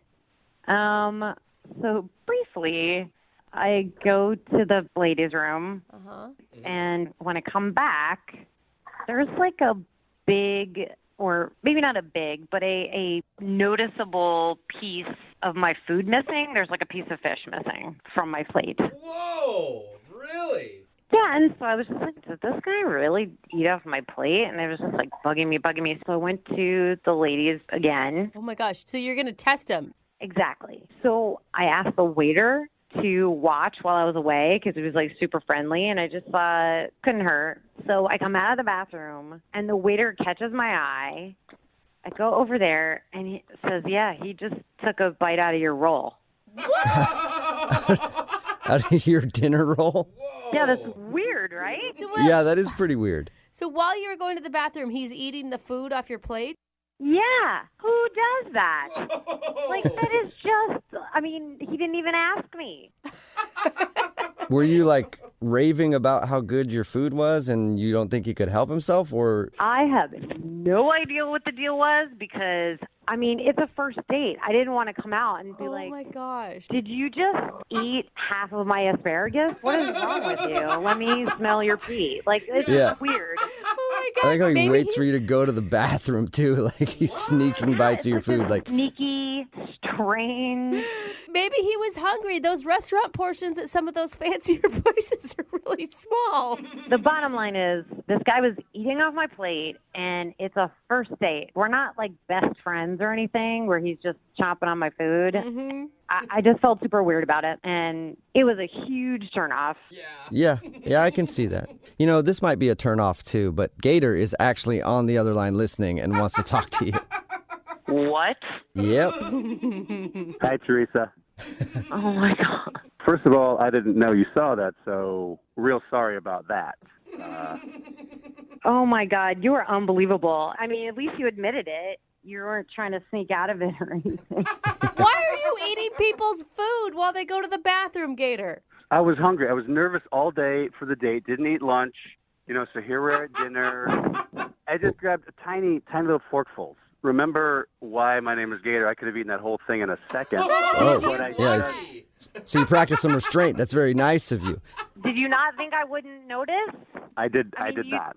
No, I didn't think you would notice. It was tiny little fish forkfuls. Fish gets flaky and spreads out, and you're like, oh, I guess it just fell. Or something. I don't know. Gator, I mean, there's other ways to go about it. Like you could order an appetizer or ask for another basket of bread. Well, that was the thing. They took the bread away, and I got hungry. I was embarrassed. Like, be like, hey, bring the bread, more bread. I didn't want to look like a pig. I'm on a date here, so instead of like, I thought it would be better just to snack a little bit on the plate. I didn't. Yeah. Yeah. You don't want to look like a pig. You want to just eat off somebody else's plate while they go to the bathroom. That's better. Just tiny amounts. Exactly. Yeah. Tiny bites. Yeah. And I feel bad. This is not what I do, but I did pay for it. So yeah, I mean, in essence, it was mine, and I guess you're right. Oh. You were loaning the food to her, I guess. And that's where you lost me. Oh. What? I paid for If anything, you were eating my food because I paid for it. So What? Technically, I was giving it to you, and you were eating my fish. So I never thought of it like that. What is wrong with you? That's the only thing wrong with me is I was hungry. I mean, I told you that I didn't eat all day, and if we were dating for a long time, this would be no problem. It would be cute. But just because it's a first date, you get I would agree all with mad. that. Well, but also it might be cute if you guys are doing it together and you're not waiting until she goes to the bathroom to steal your food, I guess, but to steal the food off her plate. Okay, that's a good point. At one point, I was thinking maybe, I'll ask her, but, we're in the middle of a vent off, and it would just be in poor taste. That would be in poor taste. I mean, here's the thing, Gator. I've also been hungry on a date before, but do you know what I did afterwards? I went and got myself a burger at a drive-thru on the way home. That's how you solve that problem. There you go. Well, I also did that, too, because the fish wasn't very big. How much can you eat, sir? Yeah. Well, they call me Gator for a reason, okay? I can eat a lot. I still look good. I'm not called Little Baby Bird. All right. All right, well, I don't want to ask this question because I don't want to have to buy you food, but Teresa, would you like to go on a second date with Gator? We will pay for it. No, I'm good. Thank you, though. Look, I know you don't want to go on another date with me, but we did have a really good time. The vent off, we were laughing, and I shouldn't have eaten off your plate sneakily. I'm sorry. Next time I'll ask if I can have a bite. Hey. Will there be a next time, Teresa? I feel like you should give him just one more chance. You had fun. Yeah, Okay, come on. only if he admits that saying when he paid for the food, it was technically his. Yeah. That better have been a joke. I agree with that. That was a joke. Bad joke. Yeah. That's awesome. Yeah, right. Well, we'll pay for it. So the food that you guys eat is technically ours. And I'm going to come over and eat off of both of your plates, okay? That works. Great. That sounds good to me. Yes. Gator is ready to chow down. All right, you guys, we'll get it all set up and send you out on another date. Teresa, thank you very much for your time. Yeah, thank you. You're welcome. She sounds so excited. And Gator, Yep. go get some food now because I'm sure it's been a few minutes. You're probably starving. Actually, I didn't tell you guys this, but I've been eating through this entire phone call. Brooke and Jubal in the morning. I'm going to text in at 78592 that says, I'm amazed that you go on a date with a guy named Gator and him eating your food is the worst thing that happened. It's Brooke and Jubal in the morning talking about today's second date update. If you missed it, Gator, that's not his real name, that is his nickname, wanted to call Teresa. He couldn't figure out why she wasn't calling him back after they went to dinner. And it turns out that every time she would get up and go to the bathroom, he would eat some of her food. He kept sneaking bites of her food, and that was weird to her. Well, it's weird to anybody, and she was testing him. Like, she went to the bathroom like 4 times just to see. Her plate had to have been half missing by the time she was done with his plate. He said he's got a big appetite. That's one of the reasons that he's called Gator, and he just wanted to eat her food. They did actually agree to go out again, which is interesting, but... I don't know if next time maybe he'll at least let her know that he wants a bite of her food instead of just trying to steal it. All he has to do is next time eat her whole plate and order her another plate. So just Guys, swap them out. That's see? what appetizers are for. I don't understand why everyone is missing this. Get a dessert, Everybody's in man. support. Do some Everybody courses. supports Gator. Yeah. Everyone likes him. Everybody's like, nah, it's all good. Gator can sneak food. Somebody else texted in and said they actually want to date Gator. They liked him that much. Oh my gosh. Guys. Remember, if you want to do a second date update, all you have to do is email the show, and we will call the person who didn't call you back. I'm not an expert, but I always feel like if you're out on a first date and you don't make it to the intended place you were planning on going to, that probably wasn't a good date.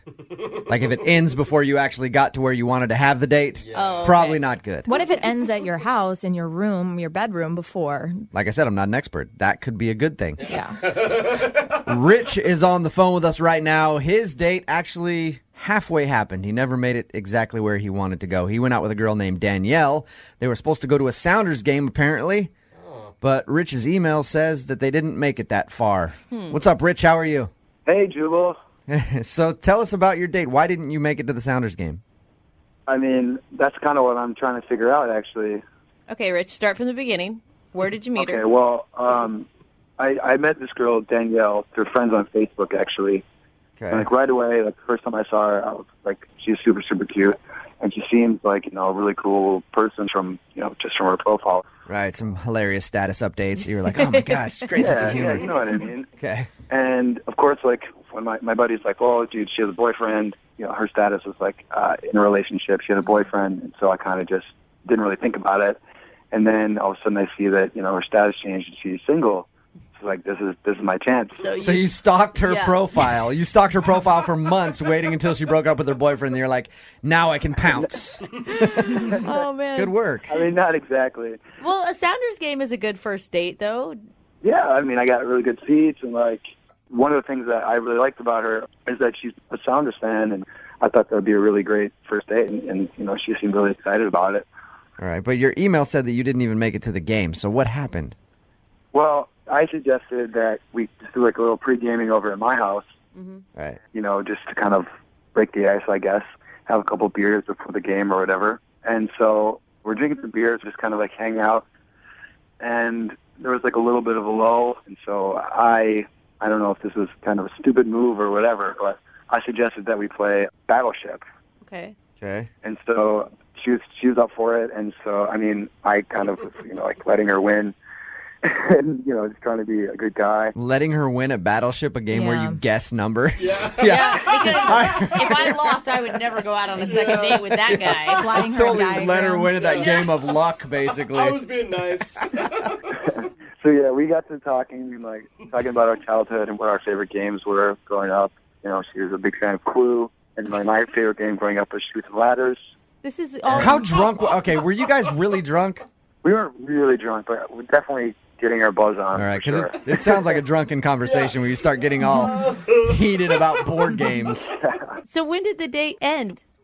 I mean, it was almost time to go, and she gets a call from somebody, I guess her friend, and she's like, I have to go, it's an emergency. So are you not believing that it was an actual emergency? You think it was like a setup from her friend to rescue her from the date? We were having a really good time, and we were hitting it off, and I wouldn't expect it to be like a fake emergency, you know? Yeah. But after that, I tried to see if everything was okay. I tried to see what was going on, and called her a couple times, and it's been 10 days, and I just haven't heard from her at all. From the sound of everything, it sounds like maybe she did have an emergency. But Unless you're forgetting something. Are you forgetting something, Rich? What's that? Are you forgetting anything about the evening? Like when you guys were arguing about board games or something? Did you, like, I don't know, did you call her a I don't know. Who knows?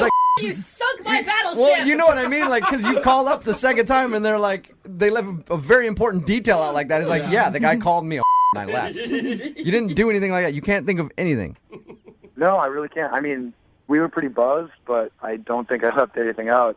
I just don't get it. Okay. I do think it's weird. Like, if I had an emergency on a date and it was real, I would call the guy back later and say, hey, sorry about that. Let's reschedule. Did you go to the Sounders game by yourself? Oh, still? sad. No, I didn't even go, man. Like, Oh, man. I didn't have anybody to go with, and I was kind of worried, too. Like, if it was a real emergency, I would have felt bad, like, posting pictures of me having a blast while she's, like, I don't know, at the hospital or something. Like, Should have gone by yourself and just posted sad selfies, sitting in it next to an empty seat, and then tagged her in it just to let her know how sad you were she didn't make it to the game. I wish I would have thought of that. Yeah, see? Full of great ideas. All right, man. Well, we'll play a song, come back, call her, and get your second date update, okay? Thanks, guys. Yeah, man. Hold on.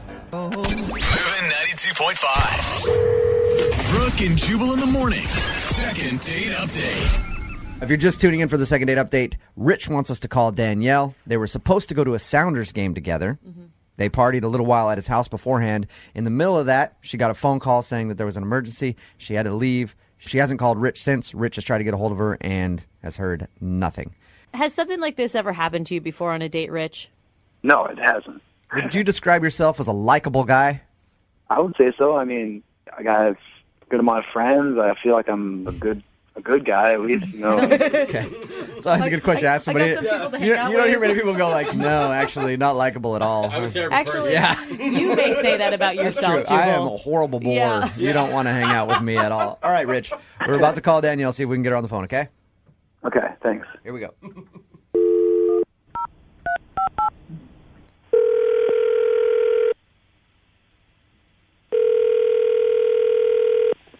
Hello? Hi, can I speak to Danielle, please? Yeah, this is Danielle. Hi, Danielle. This is Jubal from Brooke and Jubal in the morning. How are you? I'm fine. Nice to meet you, Danielle. Why are you calling me? You actually recently went out on a date with one of our listeners, and they emailed us because you aren't calling them back, and they desperately want to see you again.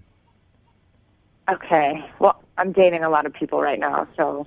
You're dating a lot of people. Good for Okay, you. so if I throw a name out there, you might know who this person is. I mean, yeah, probably. His name is Rich, and you guys are supposed to go to a Sounders game together. Yeah, no, look, I told him I had an emergency. Right. He told us all of that. But, you know, the speculation comes around to, did you actually have an emergency, or were you bailing on the date? I say that you're bailing, that you didn't like Rich and you wanted to leave. After hearing her tone of voice, I agree. Am I right, Danielle? I don't. Look, if you talk to him again, just tell him it's an emergency and it's an ongoing emergency. So you... All right. You can't live in a constant state of emergency, Danielle. It's just not possible. You have an eternal emergency going on that won't let you contact Rich. I hope I'm not reading into that when I think that you didn't like Rich very much. Look, if I tell you, you have to promise that this won't get back to him, okay?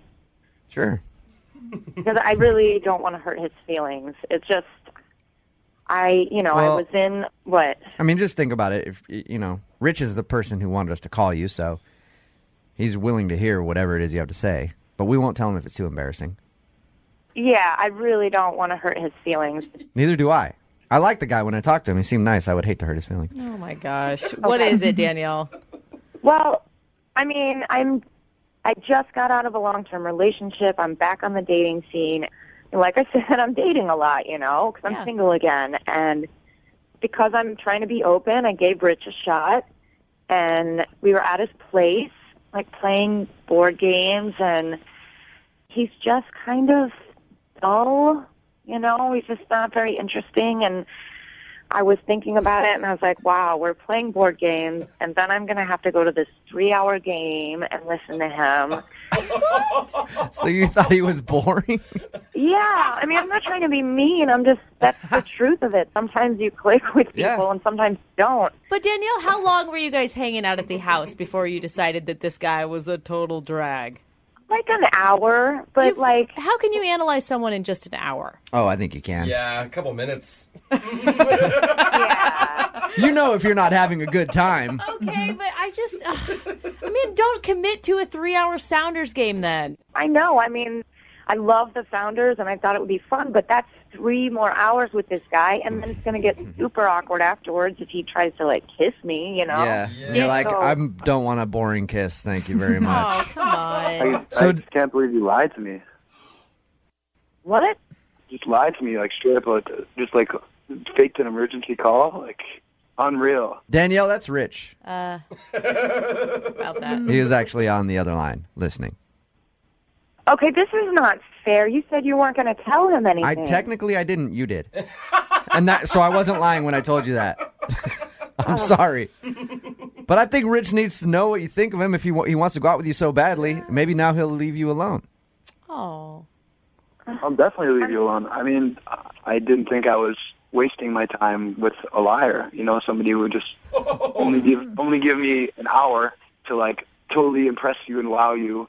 Like, I'm glad this happened actually, because that's just like that's a move. I'm sorry. Good for you, Rich. Wow.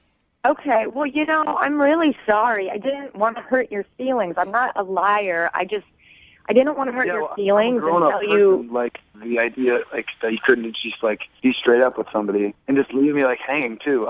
Yeah, I wasn't trying to like leave you hanging. I was trying to be nice. I wasn't interested in you.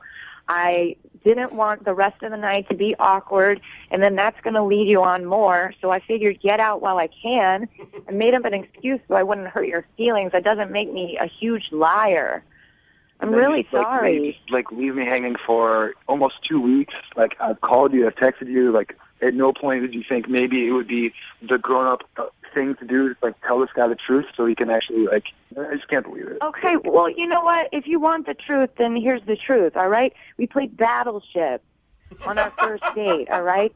That's not what a girl wants. That's not what any girl wants. That's not What are you talking about? That is not true. Brooke, I guess, loves Battleship. That's the way to Brooke's heart. I didn't know that. Game. I mean, you didn't even give me a chance. Like, you didn't even give me a chance to go to the game with you and, like, actually show you who I was, who I am. We didn't have a chance to even go together. I never said I didn't go to the game. What? You went to the game? What? You went to the game? Yeah, I wasn't going to tell you that I went to the game, but you're kind of being a right now. So if you really want to know, I was not clicking with you at all, and I got a message from another guy I'd been on a couple dates with. Oh, no way. And he happened to have tickets. So, yeah, I took the chance, and I went, and I had a blast that night, and I would never have wanted to tell you that. Keep pushing. Are you serious, Danielle, or are you just trying to be mean to Rich because you don't like I'm him? not trying to be mean. I don't want to be mean, but he's, I mean, good Lord. You know what? You, because that's bullshit. Oh, she ended up going to the game. I sat at home worrying about you. Obviously, shouldn't have even wasted any time. You're a man. That's unreal.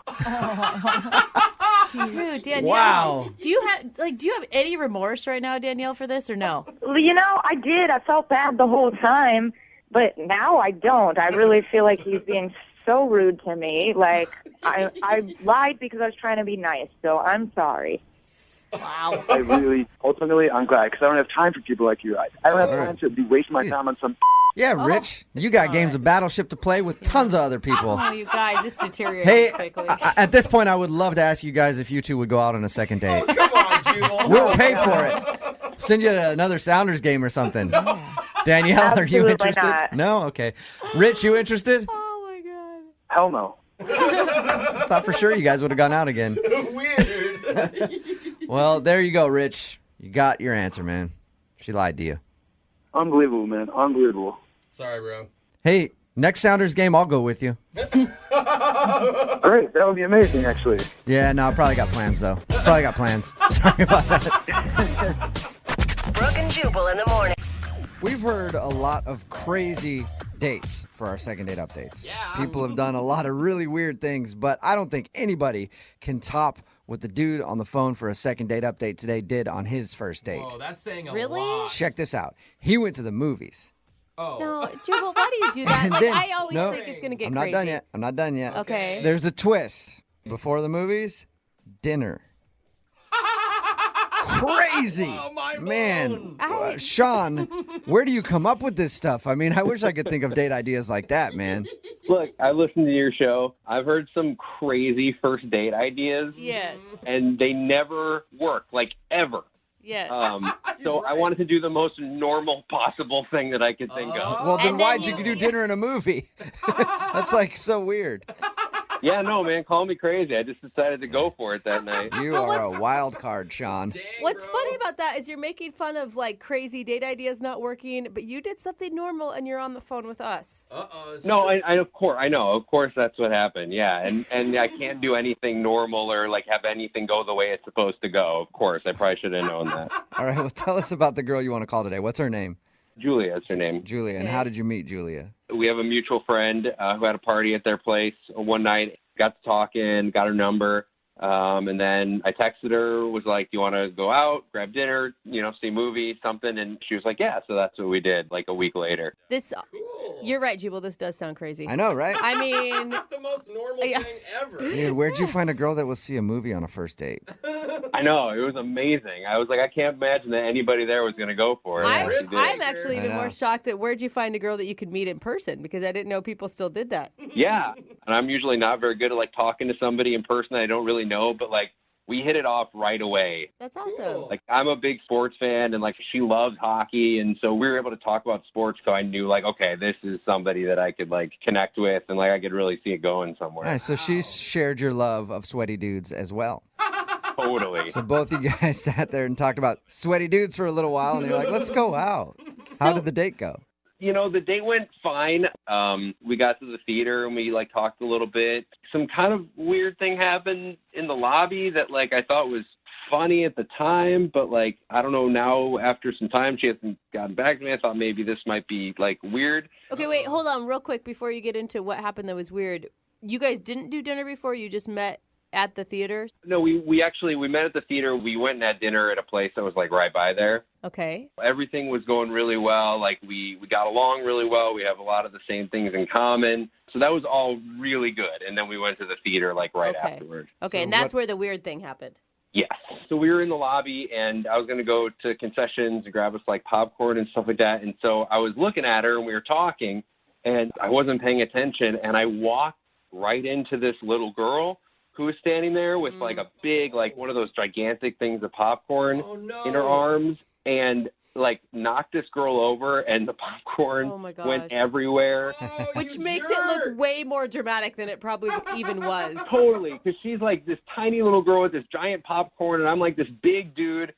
And so like she goes flying to the floor. Oh my and gosh. Popcorn everywhere. And like it took me a second to even figure out like what actually happened. Like I was paying attention to Julia was telling me a story. So I froze and then just like I just like burst out laughing. Like I couldn't like it was horrible. This little girl's like laying there, but like it was so like shocking. But my instant reaction was to laugh, which is horrible. And like I felt really bad afterward. Yeah, maybe if you would have stopped and like helped the kid up instead of just standing there over her and laughing. Honestly, man, I didn't even have like a chance to. Like by the time like I figured out what happened, like her mom came over and she started yelling at me. So like this mom is all in my face and like she's pissed and I was apologizing, but like I still couldn't kind of stop laughing. Was the little girl crying as well? Oh yeah, no, she fell and like instantly started crying. Like it was horrible. Wait, did you ever get to apologize to her mom and to the kid? Yes,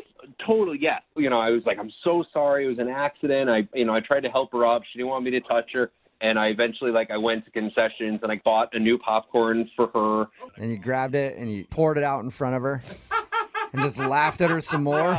No. Then I was done laughing at that point. I got her the new popcorn. I said I was sorry a million times. And then, we went into the movie. The movie pretty much started, right when we got in there. So we really didn't, talk after that. Okay. And were you the only one laughing or was Julia laughing with you? She was not laughing. Okay. Oh, that's where you went wrong. How did the date end?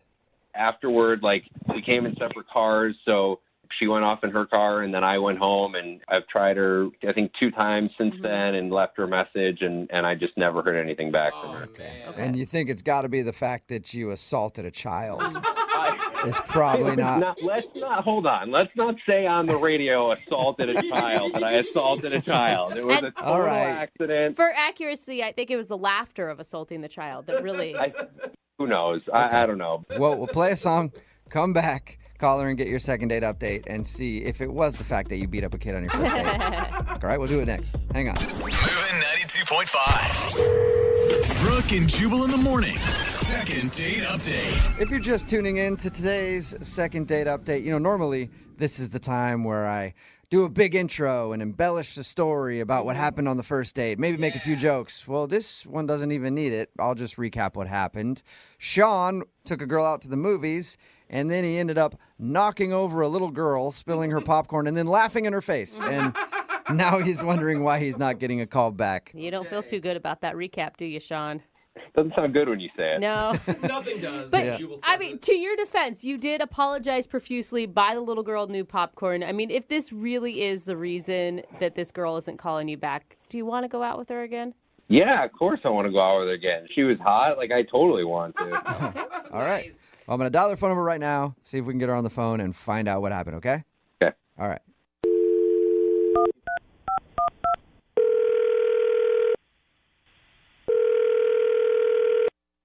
Hello? Hi, can I speak to Julia, please? This is Julia. Hey, what's up, Julia? How are you? This is Jubal from Brooke and Jubal in the Morning. I'm sorry, what? Who? Jubal from Brooke and Jubal in the Morning. It's a radio show. Okay. Yeah. How's it going? Hi. Any idea why a radio show would be calling you? Not really. What do you think of the Bahamas? Wait, like a trip to the Bahamas? No, I was just asking your opinion on the Bahamas. It's just a I'm calling you polar because you actually went out on a date with one of our listeners and they emailed us to get a hold of you. Wait, but what about the Bahamas again? Oh, I was thinking of booking a vacation coming up. I was just asking your opinion if you'd ever been. But let's get to that later. We do a segment on our show called the Second Date Update. That's where if you go out on a date with somebody and then end up not calling them back after, they email us to see if we can get you on the phone and find out what happened. And you recently went out with a dude named Sean. Oh, yeah, Sean. Yeah. And Sean emailed us because he says he took you out to dinner and a movie and he thought everything was great, but now you're not returning any of his phone calls or text messages. Yeah. I mean, did he tell you guys what happened on the date, or it was kind of embarrassing? Do you mean when he punched the kid? He didn't punch the kid. When he knocked the little girl over and the popcorn went everywhere. He told us that part. Yeah, that was pretty bad. Everyone was staring. We were sort of the center of attention in the lobby. Oh, no. He also said that his first reaction was to laugh, so it looked like he was laughing at this little girl. Yeah, he was laughing hysterically. He couldn't get it together. And the mom was angry and screaming at him. Whoa. It was not good. Did you think he was a bad person for laughing? Not a bad person. That's a bit extreme, but it definitely was not the right reaction. He's laughing in the face of this crying 6-year-old, and I'm looking at him like, are you serious? Stop. Yeah, I can see how that would be a little unsettling. Yeah, so I kind of put a damper on the whole thing because we were having a really good conversation right before that happened. So. Yeah, I can see that. So is that it then? Is that why you don't want to call him back? No, that's not all that happened. Did he talk to you at all about once we went into the movie? There's something worse than him laughing at an injured 6-year-old? To me, yeah. What? Yeah, what's worse than that? Like an old lady? Well, no. He's just throwing elbows at everybody in the theater? What's he doing? No, he didn't do anything to anybody else. But he did something that, for me, I thought was way more inappropriate. When we got into the movie theater, the movie started, lights were down, everyone was quiet because they were watching the movie. And he kept talking about what happened with the little girl. He wouldn't let it go. Oh, he was talking to you? Yeah, he was leaning over to me during the movie, being her mom should have been watching her. Why was she even in my way? And blaming the little girl for it. What? No. So I wouldn't have had to knee her in the forehead if she wasn't standing in front of my knee. Yeah, no, really though, he was completely blaming her. And then was saying that I was distracting him with a story I was telling right before. He said that I distracted him from the little girl and it was partially my fault. Oh. Wow. So he blamed her and you. What did you say to that? I mean, I wanted him to just be quiet. So I was just yeah. And I wasn't sure if he was joking. But if he was joking, I did not think it was funny. Yeah, well, he obviously has a weird sense of humor. With the whole laughter to begin with. So, I don't know, maybe benefit of the doubt, he was being sarcastic? Maybe he was trying to make a joke, lighten the mood and was embarrassed. I don't know. But, I mean, he was blaming everybody else for it. Wow. Okay, so you just thought basically he's a jerk and you don't want to see him again. Yeah, it was just a turnoff that he wouldn't, take responsibility for what he did. And I don't... Julia, Hello? that's interesting. Hello? Sorry, what's going on? Oh, Julia, I forgot to tell you. Sean is actually on the other line listening to this conversation. He wants to talk to you. Serious? Yeah, he is serious. I'm right here. Okay. I mean, you get that that's like obnoxious behavior, right? Well, first of all, when we got in there, like, we were totally having a great conversation. And then after that happened, and, like, I did all those, like, nice things to these people who, like, shouldn't have been screaming at me in the lobby. Like, you totally, like, were giving me the cold shoulder and, like, not talking to me. So I was, like, trying to tell you that, like, it was not my fault. I wasn't talking to you because we were in a movie. I was talking about before the movie even started yet, like before, like during like the preview and stuff like that. Like you totally like stopped talking to me. Yeah, usually people stop talking at the beginning of a movie, Sean. Well, look, the point is, like, I think she thought that I was like this horrible person for doing this, and like I wanted her to know, like, first of all, this little girl is just standing there in the middle of the lobby. Like, where is this mom? Like, she came out of nowhere and started yelling at me, but like, watch your kid. Wait, that's like. Do you like hear how you're coming off right now? You were there. I mean, you were there, right? You saw that she was nowhere to be seen. Like, she just let her kid walk around. Kid. She's not like to blame for you running into her. I mean, what was I supposed to do? Like, go over to her and be like, "Hey, little girl, you are in the way. Can you just like get up and move?" No, but I thought maybe like when the mom just started screaming in my face, maybe you would like come to my defense, considering I was talking to you and looking at you when it happened. So wait, that was Julia's fault that she didn't defend you against an angry mother as well? She just stood there. Oh my God! You Yeah, don't Julia. take responsibility for anything, do you? Yeah, what are you doing, Julia? Gosh. See, that is exactly what I'm talking about. No responsibility, blaming everyone else for the whole thing. It literally wasn't my fault. Like, I was looking at you, and the little girl was in my way. There was nothing about that was my fault. Everybody else around me was making that happen. Julia, I think he sounds like real relationship material, and that getting into arguments with him down the road is going to be just real fun. See, this is exactly why I wasn't responding to his text to begin with.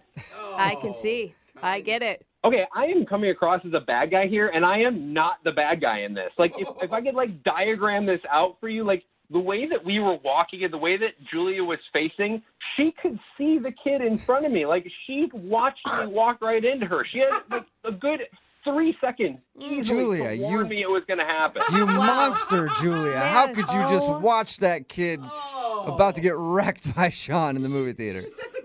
Oh my, I cannot believe what you're saying right now. He's ready to... You're like a detective now. He's ready to submit diagrams of what happened. Sean, just apologize and leave it at that. I don't get why you can't do that.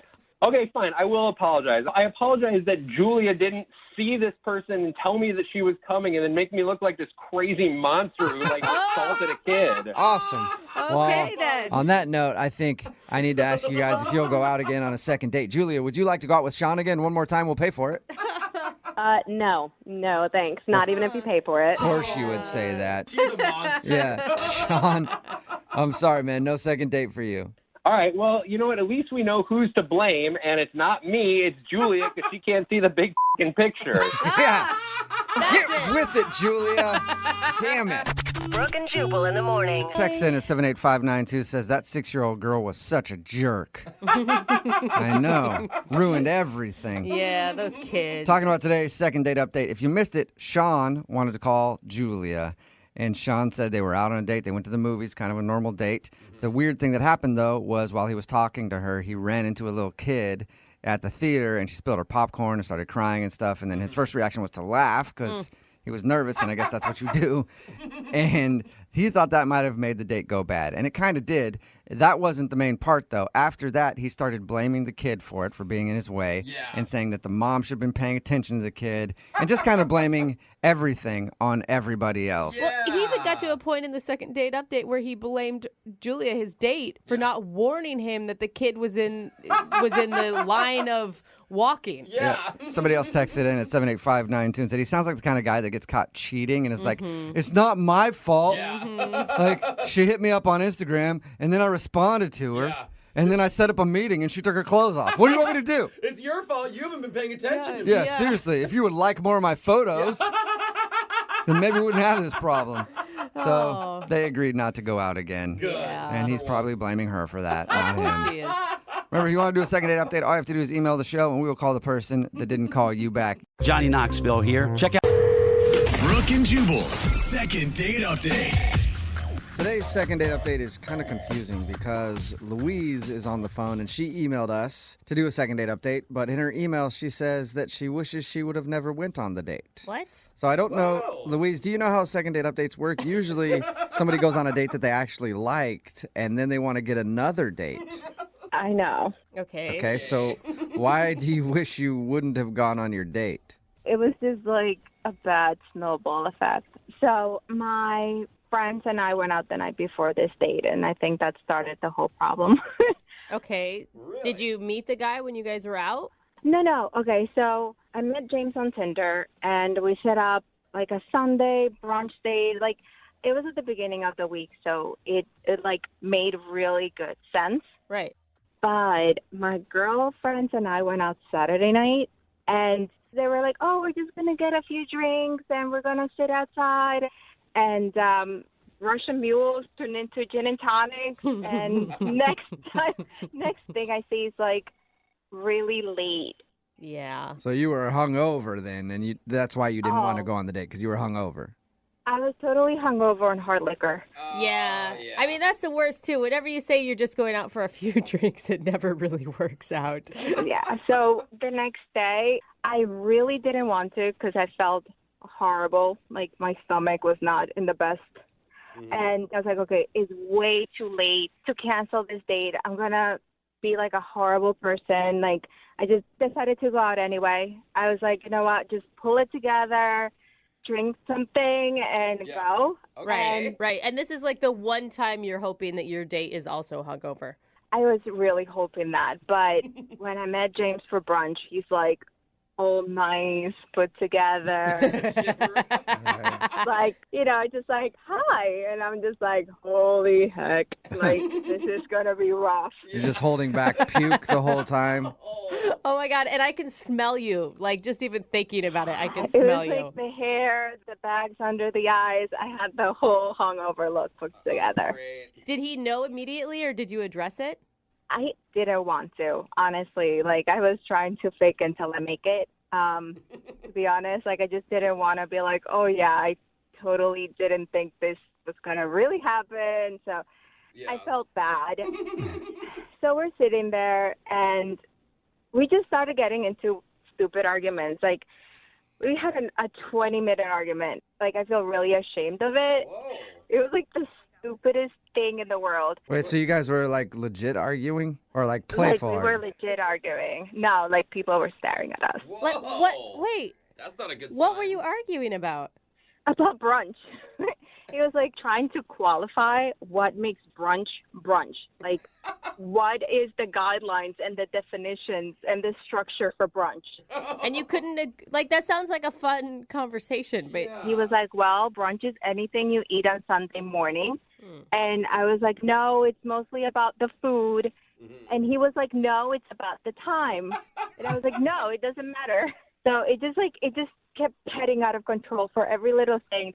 And I'm hungover, and like I'm not making sense. So if you weren't hungover, could you have had that conversation in a more playful manner, or you were just hungover and like angry? I think I was just hungover and angry. Okay. I was angry because I wasn't home in my pajamas, to be honest with you. Like, it wasn't his fault, and it was just stupid. It didn't need to happen. Yeah. And I just like felt so guilty if I would have canceled, but. So you figured show up and yell at the guy for a little while. That'll be better. There you go. I didn't mean to. I felt really bad. Did you guys recover at all from that? I tried calling him and texting him, and he's just not getting back to me. Like, I'll be honest, when we got out of there, we were just, like, upset. Like, even when the food came, we were just eating angrily. You know, like, when you have an upset stomach because you're hungover and you're, like, upset and you're still eating. Oh, that sounds terrible. The worst. Okay, I bet so the whole date was awkward then. It was awkward. It was just like, I don't know. Like, I feel really bad about it. Like, he just didn't deserve that. So you liked him, though, and you want to redo? Is that what you're saying? I do like him, and I want to redo, and I know he was immature, and I try to apologize, and It's just frustrating. Did you tell him that you were hungover and in a bad mood? No, I really just didn't want to tell him that. Like, I'm kind of ashamed of that. So you just let him think that you're just a terrible person that likes to get mad at people over brunch. Yeah, a little bit. Smooth. Okay. I tried apologizing. He just won't pick up my call. All right. Well, we'll play a song and then come back, see if we can get him to pick up our call and get your second date update, okay? Okay, thanks. All right, hang on. Moving 92.5. Brooke and Jubal in the mornings. Second date update. If you're just joining us for today's second date update, it's less of a second date update and more of a first date redo. Because Louise is on the phone and she wants to call a dude named James. They met up for brunch and she went out the night before, got super drunk with her friends, showed up to brunch hungover and was kind of in a bad mood. And then they got into a heated argument over what qualifies as brunch. I know it sounds ridiculous, but she said that she was really rude about it, and they kind of ended the date after they ate. He hasn't been answering any of her phone calls, so she wants to call and apologize and see if there's a chance at getting another date with him when she's not all hungover and ready to just fight everybody. Oh my gosh, Louise. Would you give a guy a second chance if the tables were turned? I mean, if it's honestly had like a good excuse, yeah. I mean, I didn't give him my best, and I understood that, so at least you kind of know. Yeah, and drinking too much, always a good excuse. It usually gets you out of everything. A lot of empathy in that one too. Yeah, we're human. We can make a bad choice once in a while. Okay. Like, we're not perfect. All right, well, I wish you luck. Thanks. All right, well, I'm going to dial his phone number right now. Here we go, okay? Okay. You need a drink first, or are you good? I'm good. All right, here we go.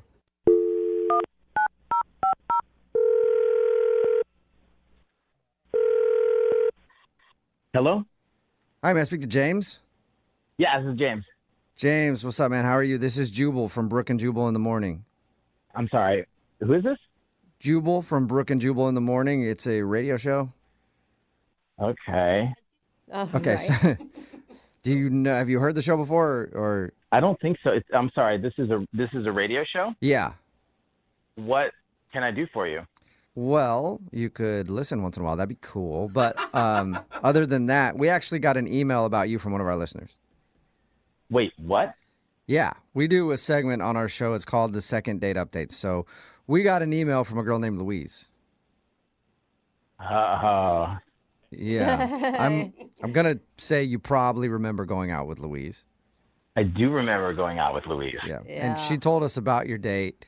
She says that it wasn't the best representation of who she is, and she wanted to not only apologize, but say she really liked going out with you and would love to get another opportunity. So she's doing it on a radio show? Yeah, I know. It just sounds like she doesn't make the best decisions, but we do a lot of these. And she said that you wouldn't answer her phone calls. Like, she had tried to text you and apologize, but she got desperate, basically. Yeah, I've been just trying to avoid that whole situation. Yeah, I can understand that. She did tell us about your date. I would love to hear it from your words, though. What'd you think of Louise? I kind of felt bad for her. Oh, really? Why? Like maybe she needed more than I could give her. What do you mean? Right now in my life. Yeah, what do you mean by that? Like, I don't know what her situation is, which is why I'm trying to be careful with what I say because I don't want to misrepresent her. What do you mean what her situation is? Okay, so I show up to brunch and I like a brunch date because it's a lot less pressure and it's during the day. You get to sort of see people when they're just being normal. And so she shows up and she looks like she has not gone to sleep. She basically didn't go to sleep all night. Yeah. Right. She smelled very strongly of alcohol, and she was pretty disheveled. And I don't think people need to dress up for a brunch date, but I can't really explain it. But it was like the farthest away from being dressed up you could possibly be. The farthest away? Like she barely put on clothes? Yeah, I mean, no, she had clothes on, but it looked like maybe she had them on for a couple of days. Okay. All right. Your first impression was not a good one, is what you're saying. It was not a good one. So we're having brunch, and she's just in a bad mood, it seems. Like she's arguing with me about stuff and kind of put me on the defense. And so it was just kind of awkward. And then when the food came, she just scarfed it down in silence. Oh, man. So then we sort of just decided that was it and walked out, and we went our separate ways. And I saw her walk around the side of the restaurant and throw up in a trash can. Oh, So- God. It's not a good look usually. Yeah, that's the lasting impression. And well, that's not it. And then she got into the back seat of a car with no one else in it, and I think just like laid down in the back seat of a car. What? And so that's why I was like, does she live in her car? Maybe that was her house. Yeah, her house was just parked in the parking lot of the restaurant. Oh, no. Yeah, and so that's why I'm trying to be sensitive about it, because I don't know if she is homeless.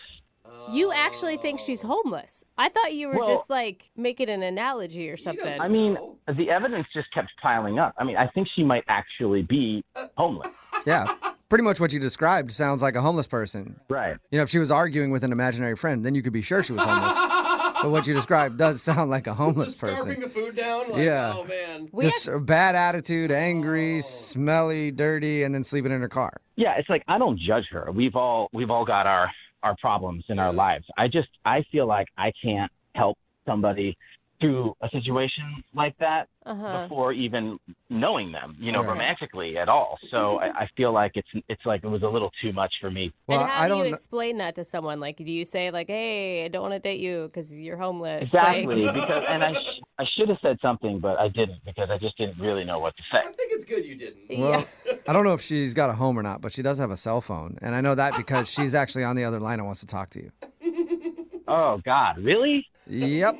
Louise, are you still there? Oh my God. I'm sorry. Like, I have had the worst time listening to this. It's amazing. Like, Oh my God, Luis, I'm so sorry. I had no idea you were on the other line.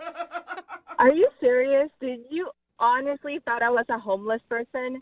Listen, I'm really sorry. I did not mean to sort of out you like that. I didn't know if you have people who you know who don't know. No, like, I'm serious. I'm not. Like, I swear, I'm not homeless. Look, I know people have a hard time admitting it. I get that, but I am not judging you. I swear. No, listen to me. I am not homeless. Like, you're borderline rude now. I went out the night before with my girlfriend. I had a little bit too much to drink, and I was trying to pull it together. So I showed up. I was hungover. Yes, it was really bad. But, okay, yes, I threw up on the side of the restaurant because I wasn't feeling good. And then I went, I took a nap in the back of my car for a few hours. You just took a nap right there in the parking lot. That's a hangover. It was bad, okay? It Yeah, was no, bad. I'm not judging. I've been there before. Yeah. James, do you believe her? Like, I can't believe that we've gotten to a point where she's trying to argue that she does, in fact, have a home. Well, you can understand sort of my concerns because you didn't tell me any of this. You just sort of showed up, and the way you were eating your food, you were eating it like you hadn't eaten in a couple of weeks. And that was surprising. Honestly, I just wanted to stop arguing. So I ate and didn't want to talk. I ate a little too fast. Obviously, you know that, I threw it up because I ate way too fast. I did that.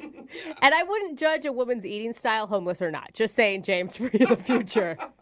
Yeah, it's just from my perspective, you have to understand that I think anyone would have seen what I saw based on how you showed up and the way you argued with me and the way you ate and the way you threw up and the way you slept in your car. James, have you ever had like a bad day? Like, it was just a bad day. I get it now. It's been hard to unpack the whole thing, I guess. Look, I'm really sorry I showed up the way that I did. It was not my best at all. I just didn't want to cancel on you. It was totally last minute. You were going to be mad at me if I canceled on you. Yeah, that does make sense. I wish you would have said something and we could have rescheduled, Looking back on it, I really wish that too. At least you guys are on the same page for one thing. How about this, James? Would you like to go out with Louise on a second date? We will pay for it. What is that laugh? Oh my God. I mean, if you guys if you want to sponsor a date, I would love to. Well, I think Louise might need a sponsor in something, but we don't know for sure yet until you go on another date with her. So That's a yes, Louise. If you can clean it up for at least one day. I promise I won't go out the night before. Congratulations, Louise. You got your second date. Thanks. I'm sorry that I showed up looking like a crazy person. Nah, crazy, homeless. Difference. Yeah. I mean, a lot of times they're the same, but, in this case, different. Homeless Yeah. person. I don't want to be rude to any homeless people. They're not listening. It's fine. Brooke and Jubal in the morning. A lot of people can identify with today's second dater. It's Brooke and Jubal in the morning. If you missed today's second date update, Louise wanted to call this dude named James. She showed up to a brunch date, and she was completely hungover and not in a very good mood. Also looked pretty disheveled, I guess. They ended up arguing, actually, about what qualifies as brunch. What time is brunch, actually? It's a good debate. And she apparently got actually really upset because she was in a bad mood because she was hungover. Yeah. But she didn't know that James ended up seeing her throw up outside of the restaurant and then fall asleep in the back of her car. When we got James on the phone, he told us that he thought she was maybe homeless and in denial about it. She claims that she's not homeless. She just had a really bad night and wanted to take a nap in the back of her car after she puked outside the restaurant. When you recap that date, it's amazing that they're going out again. Yeah. It really Like is. all of it. Like even if he didn't think she was homeless, like all of it.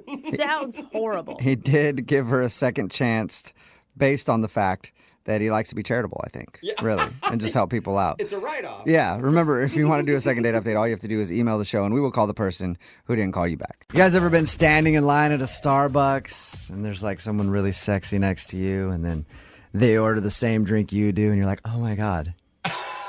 You get a venti skinny hazelnut latte too?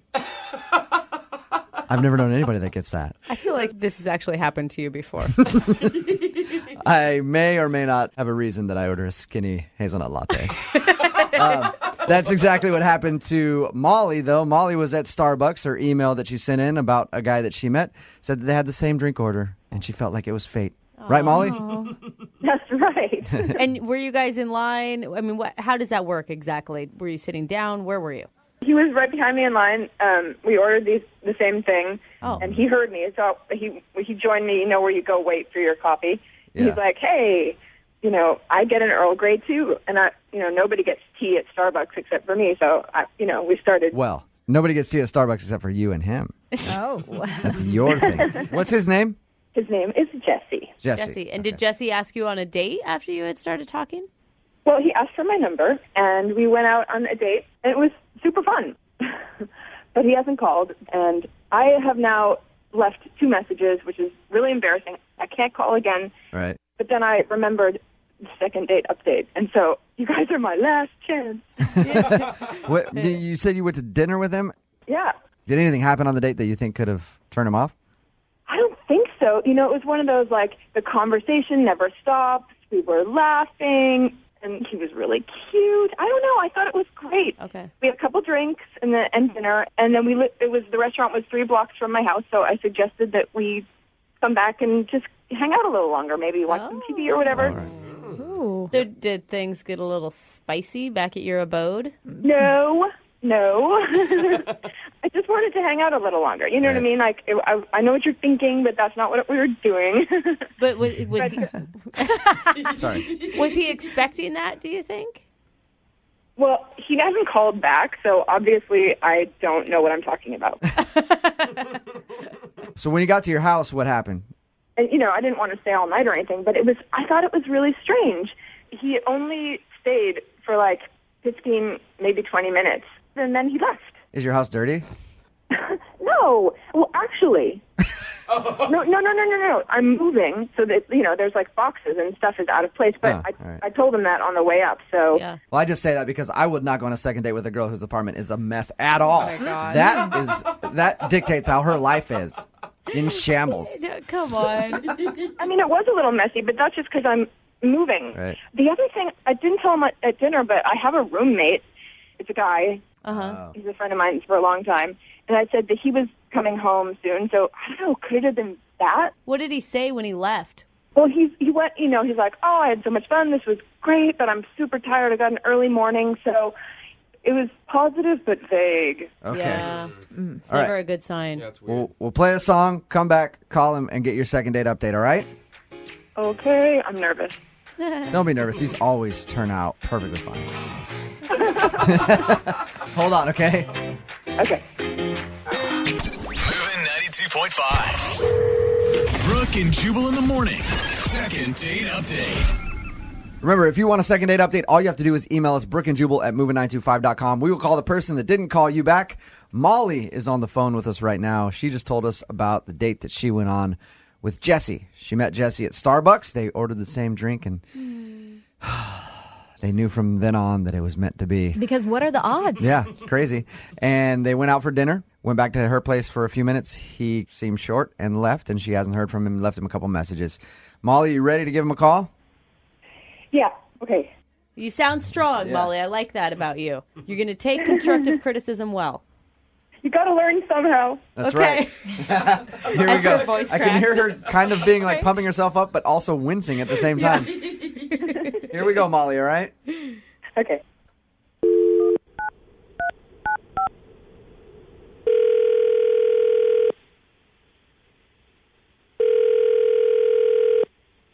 Hello? Hey, can I speak to Jesse, please? This is Jesse. Jesse, how are you, man? This is Jubal from Brooke and Jubal in the morning. I'm moving 92.5. What's going on? Not much. I'm calling you because you actually went out on a date with a friend of mine the other day. Oh, yeah? Who was that? Her name is Molly. Okay. That's a friend of yours. Yeah.